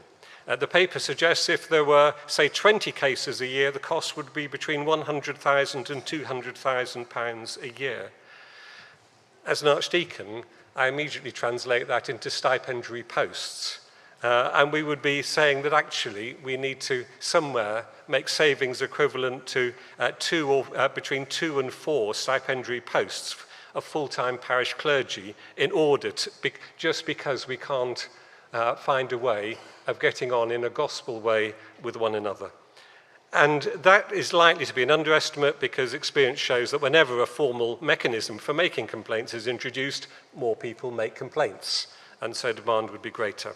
I think there are two things we could do to increase members' buy-in to the current code. Firstly, to raise the visibility of the code of practice, and I would put it on the Synod app so that everybody sees it, but I would also make formal adoption of the code a brief item of Synod business at the start of each quinquennium. That's really building on a bridge builders principle where you actually, and we do in many PCCs, adopt a code of conduct at the first meeting after the annual meeting. Everybody has a chance to debate it, and then they, having adopted it, and voted for it, they can then hold one another to account for behaviour which falls short of that. And I believe that's a better and a more Christian way to improve behaviour than the threat of expulsion from this body. Thank you. We're very short on time, so can I have a very quick question from Bishop Christopher Coxworth? Consulting with bishops and diocesan secretaries, and in the light of both, would the Business Committee give consideration to whether forms of behaviour that give rise to the concern of the police signal that a threshold has been reached that requires action by the Synod? Thank you.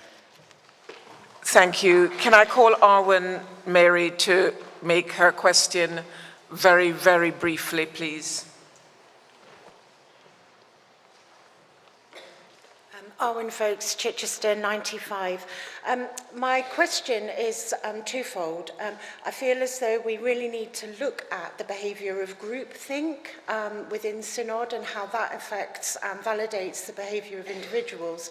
And my second question is regarding how we can really define Anglican breadth with a respect for theological integrity. It's the first time I've seen it mentioned really well over the Synod sessions that I've been part of in this quinquennium, and I'd be very grateful for that to be expanded and strengthened. Point of order. Jane Ozanne, Oxford 380. Can we please adjourn this until November? Given we have no time to hear from Synod, which the whole purpose of this presentation is supposedly about.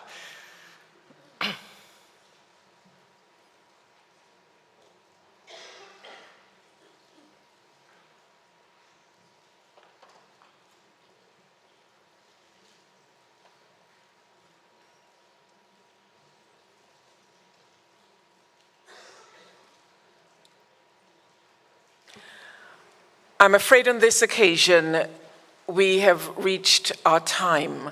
Exactly. And we cannot continue. The answers to the question on this occasion will be blowing in the wind as well, and we'll have to get something formal from you to them. We're not adjourning. We're not adjourning. We've arrived at timed point. I'm disgusted. Sorry.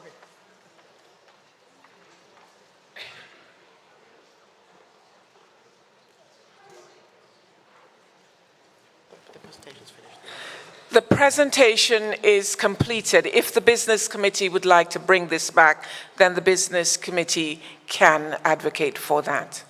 Thank you.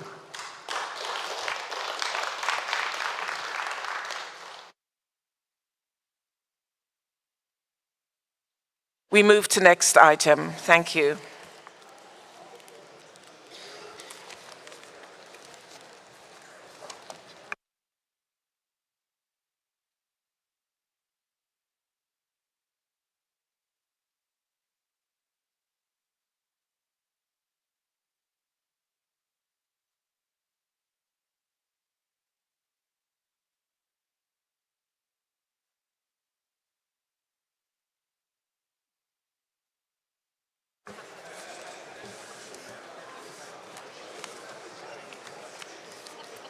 Synod, we move now to item 31, the farewells, and I call immediately upon the Archbishop of York to deliver the farewell for the Bishop of Exeter.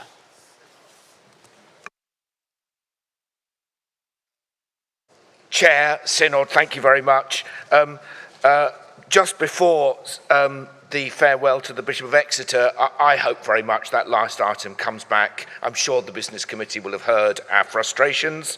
And I'd also like to welcome some visitors who are in the public gallery, who've been with us for part of this morning. The Diocese of Sheffield, here in the Northern Province, is hosting this week for the first time a delegation from the Diocese of Bondo in the lovely province of Kenya.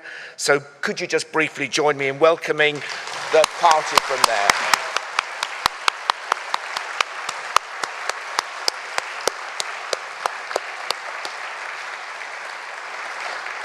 Sisters and brothers, we're really up against the time, but Bishop David and those with you, you're very, very welcome. I've been to Kenya many times, and I know when you do greetings, you do them a lot better than this, and take time over it, but you are very, very welcome. May God richly bless you.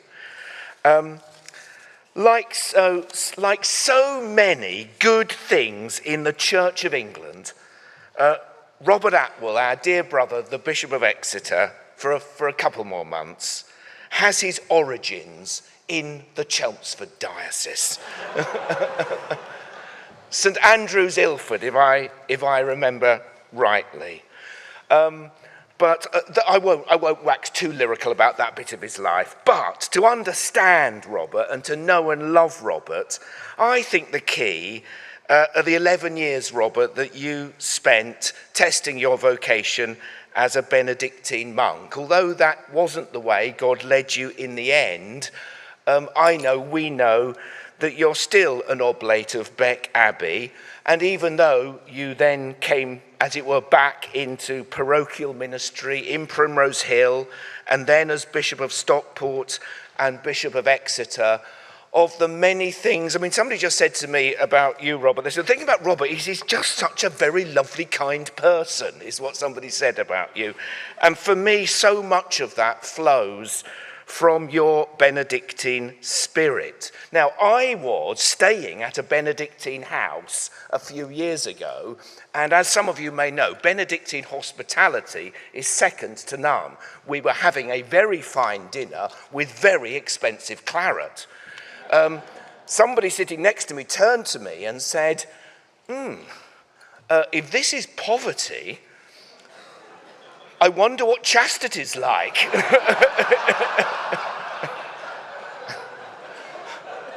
However, I corrected them by pointing out that the Benedictine vows are of stability, fidelity, and obedience. No mention of poverty, and let's leave chastity to one side. We have quite enough of those issues in the General Synod.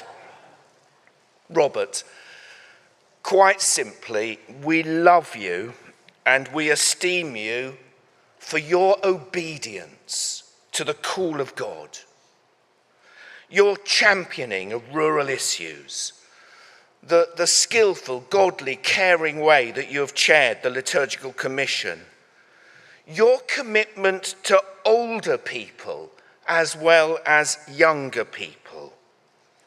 We esteem you for your fidelity to the gifts that God has given you. Your beautiful writing. Probably most of us, or many of us, will have on our shelves those books celebrating the saints and celebrating the seasons. But many people won't know, because of your modesty, that it's your scholarship, your wisdom, your spirituality, your godliness, and your beautiful prose that enabled those books and many, many other books to happen. And we thank you for the way that you have demonstrated stability as a core principle in the Christian life. The way that you have brought stability and flourishing to the Exeter Diocese. And I know that when you first went there, there were real huge challenges. And the comfort and the reassurance and the affirmation that this has brought to the clergy and the parishes you serve. Robert, my dear brother, your rootedness in Christ and in the living streams of Christian tradition and the way that it is evidenced in your holy life has been a great blessing to the Church of England, to the House of Bishops, to the House of Lords, and so many other people and places besides. Devon will miss you, and so will we.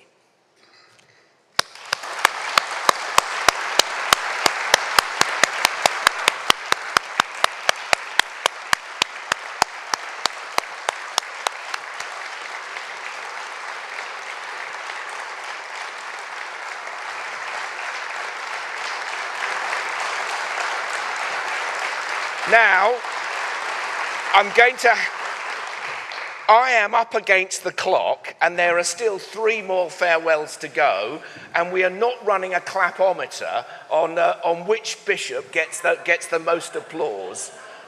So I'm sorry that we don't have time for too much clapping. But secondly, we say farewell today to our dear brother Peter Eagles, the Bishop of Soda and Man. Peter can't be with us in the chamber, but I believe he is watching on Zoom. Soda and Man, as is well known, is the smallest diocese in the Church of England. In case you don't know, the word soda, it comes from, it's not Thomas the Tank Engine, it is what was the Hebridean Islands that were part of the diocese when it was part of the Norwegian Church. Anyway, it is the smallest diocese, now just the Isle of Man, but it has one of the biggest hearts.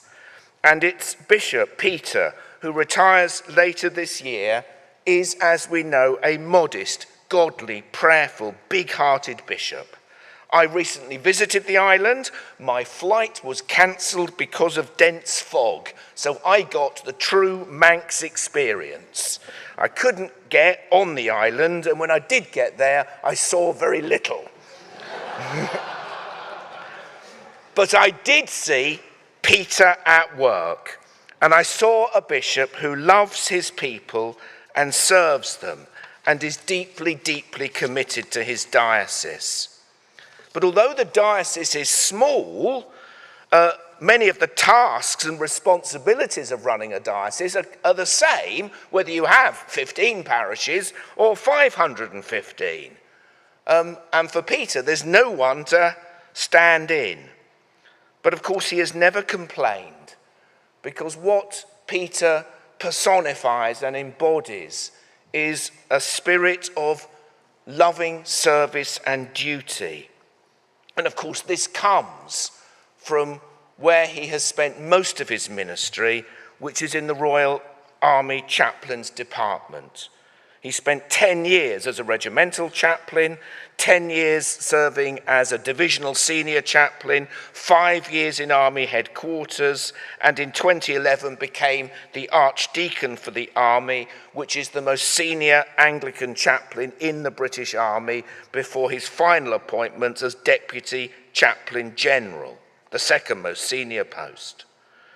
And during that time, he completed challenging operational tours: Northern Ireland, the Helmand province in Afghanistan, Kosovo and Iraq. An army chaplain provides a lifeline of hope in dark times, and it was in these situations that Peter's pastoral grace was formed and forged. No doubt he has many stories to tell, often harrowing stories that can only be told to God in great lament. The Isle of Man is also a self-governing British Crown dependency, home to Tynwald, the world's oldest continuous parliament, and a bishop is part of that, where Peter's contributions have been hugely valued. There was a motion in the Tynwald just a couple of weeks ago for the bishop to be removed. It was roundly defeated. And this more than anything demonstrates the value of Peter's ministry in that place. Peter is also a gifted linguist. He went to Manx lessons so he could lead prayer in the Isle of Man's native tongue, and his knowledge of Russian has made his reflections on the war in Ukraine particularly hopeful.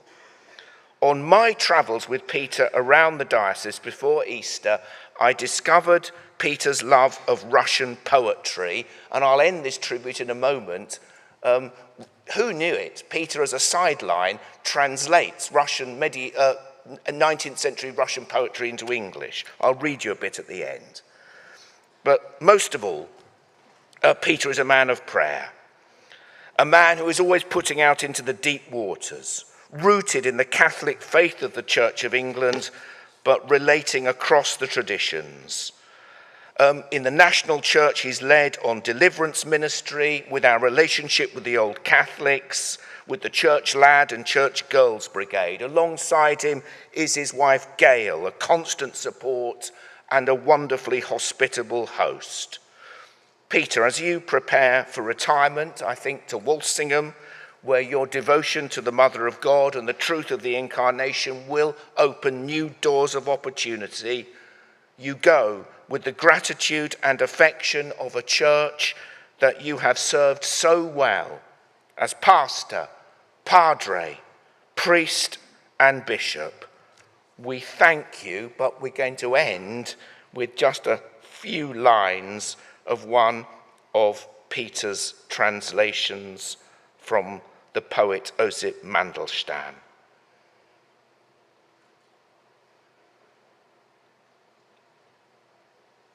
The heaven is vast, and everything to come is yet promise.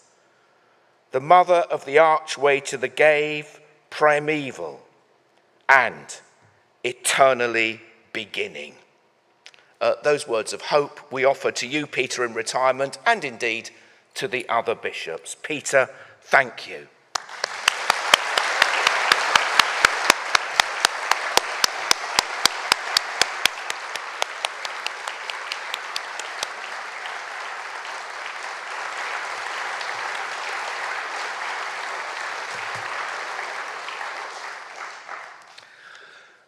So we turn to, I don't know where he is, we turn to, Christopher. We turn to dear Christopher, who came to be Bishop of Coventry back in 2008 after a distinguished career in theological education, latterly as principal of Ridley Hall, Cambridge. And his years in Coventry have been marked by huge dedication to the whole of the diocese, the former North Warwickshire coalfields, the universities, Shakespeare's birthplace.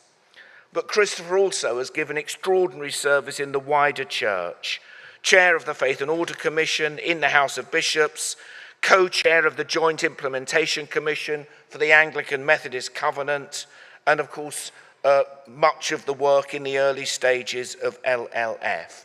His work on reconciliation in relation to the huge significance of his post in Coventry has been recognised in the Federal Republic of Germany and the awards they have given him. We all know in this synod that Christopher is an intensely thoughtful and profoundly reflective priest and bishop who's always able to offer us new angles and new insights.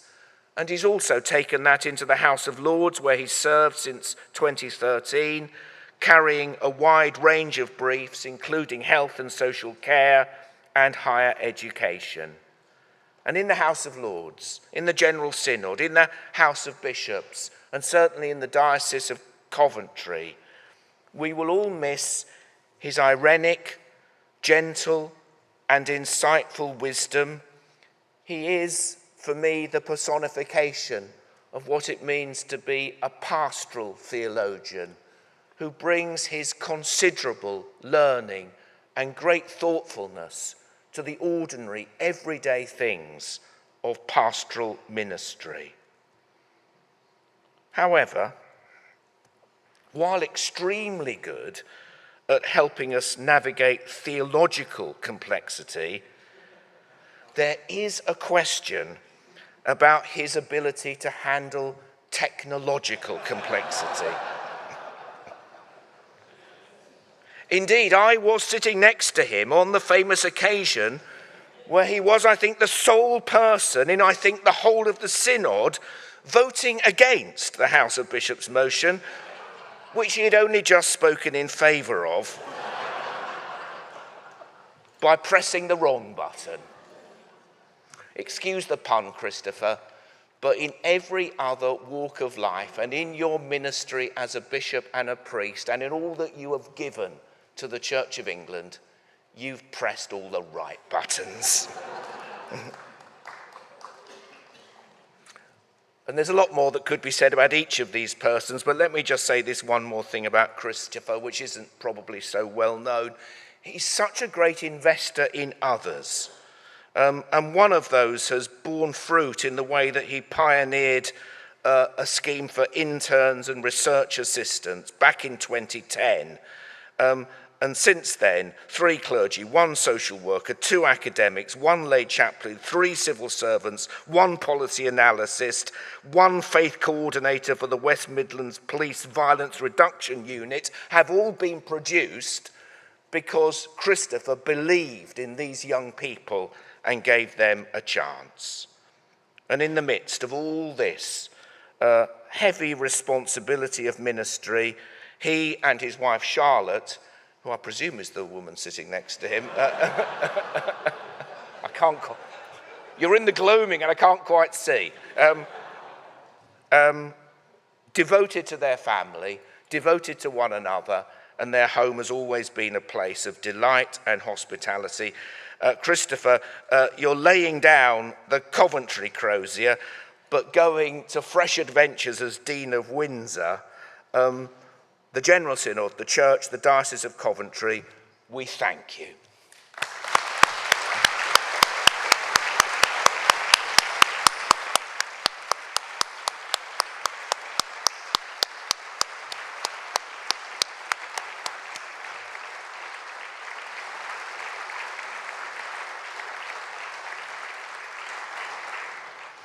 I think I'm just about on time as we come to last but not least, James, retiring Bishop of Carlisle, who when he went for whatever it was called back in those days, an ACCM, precursor to BAPS, his referee said, James is not ambitious for worldly advancement. He's free from all self-importance. He is well balanced and he's seriously committed to God, other people and his vocation. Those words, written 50 years ago, are just as apt today, for James is quite simply a loving, godly, self-effacing, gospel-focused Christian gentleman. Ordained for 45 years, suffragan Bishop of Penrith for 7, Bishop of Carlisle for 14, James has had a huge impact in many places and in many people's lives, and in particular, his vision and ecumenical vision has left a mark on Cumbria so much that it's now often spoken of as the ecumenical county. This commitment began in his first incumbency in Ely, where he oversaw a local ecumenical project, and throughout his ministry, and today, where he hosts the biennial meeting with the Church of Scotland, James is deeply, deeply committed to collaborative ministry, to working together. One of the photos behind me, I think, shows him in the Ridley Wesker 8, in the Cambridge May bumps of 1978. You may also notice that Malcolm Brown is the bowman. But what I think we all know is you only succeed in rowing by working together. Everywhere you go in Cumbria, people know James. He, of course, would claim otherwise, though I have heard on good authority that on one occasion he was walking down a very remote country lane in a beautiful remote, it's all remote in the Lake District to me, a beautiful remote part of it. He was explaining to a friend of his that even though he was in the public eye, he was very rarely recognised, at which point a man came by on a horse, doffed his hat and said, "Oh, good morning, Bishop."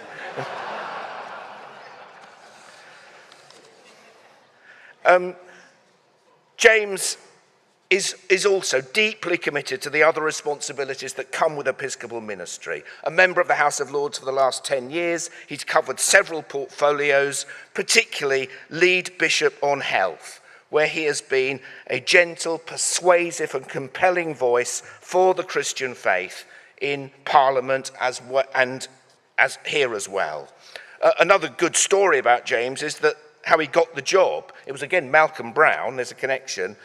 They needed a new lead bishop for health, and somebody said, well, ask James Newcomb, because he used to be a healthcare chaplain. So Malcolm Brown, kind of took him to a James bar, whenever it was, and bought him a drink, and asked him whether he'd like to be the lead bishop on health. And having said yes, James, just as they were leaving, said, so interesting, why did you ask me? And Malcolm replied, well, because you used to be a healthcare chaplain. Oh, no, said James. No, never done that, though I did briefly drive an ambulance during a long vacation from university.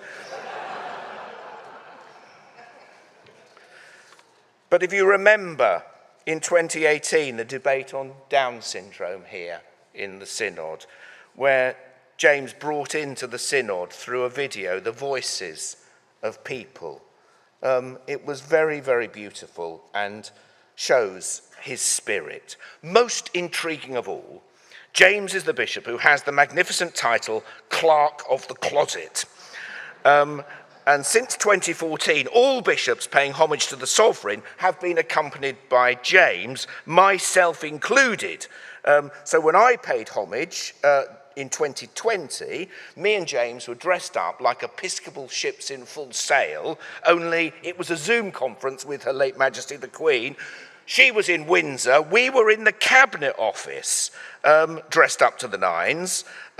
Nobody could find a Bible. I mean, James hadn't forgotten it, but somebody had forgotten it. Amazingly, they had a Bible in the Cabinet Office. Who knew that?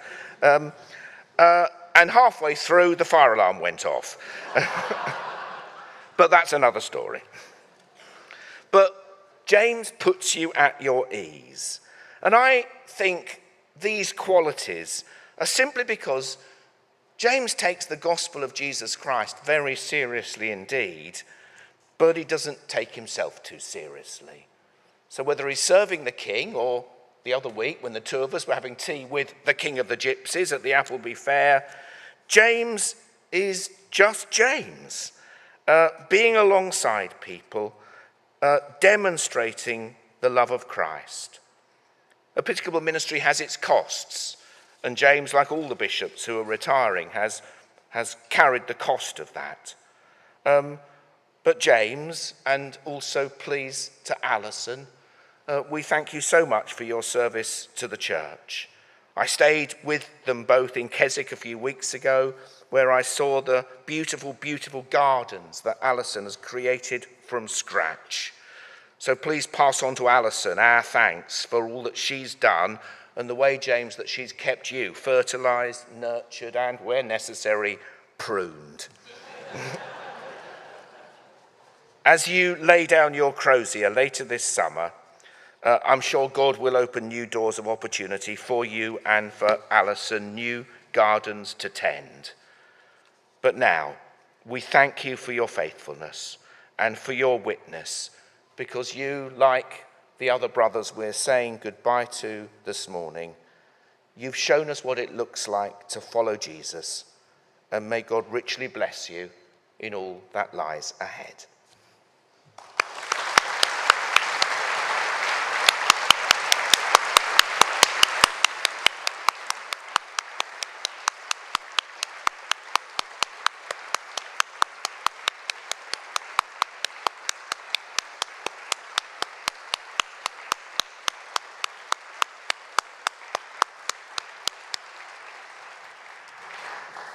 Synod, that closes this item of business. Please remain in the chamber for the next item, which is the prorogation. Thank you.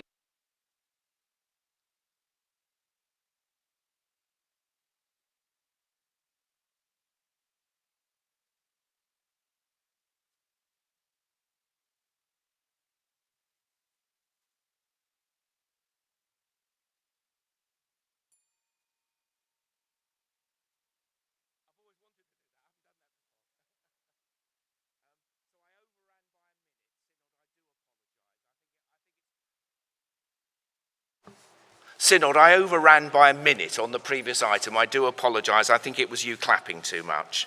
And of course, I was supposed to share those speeches with Archbishop Justin, but was honoured to stand in. Sisters and brothers, as we draw this group of sessions to a close, I would like, on your behalf, to thank the team at the university and colleagues from across the National Church institutions, particularly from the Central Secretariat and the Legal Office, who have helped ensure the smooth running of the General Synod. Just a small detail, I found out last night that just photocopying our order papers takes somebody about 90 minutes early each morning. So much goes on behind the scenes to make our meetings work. Also to thank Robert and the Business Committee, whom we have really challenged this week. Rightly so, we have to do our business, but we're very, very grateful for the gracious and efficient way that they have worked to facilitate. It's not been the easiest set of meetings, but I think we've learned important things about ourselves and about how we need to move forward. And Robert, I also gather you've been successfully elected to a second term in the role. I shouldn't be partial, but I think richly deserved. So thank you to those. Could we just very briefly show our appreciation to the people who have helped us?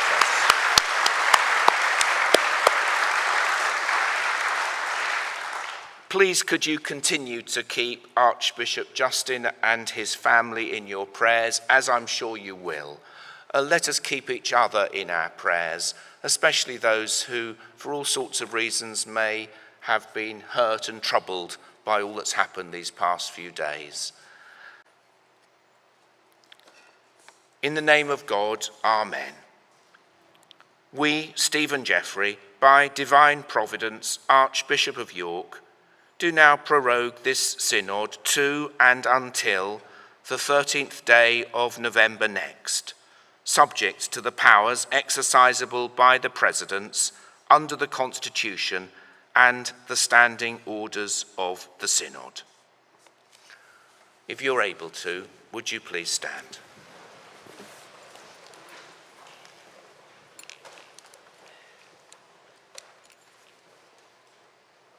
The Lord be with you. And also with you. The peace of God, which passes all understanding, keep your hearts and minds in the knowledge and love of God and of his Son, Jesus Christ our Lord. And the blessing of God Almighty, the Father and the Son and the Holy Spirit be upon you and remain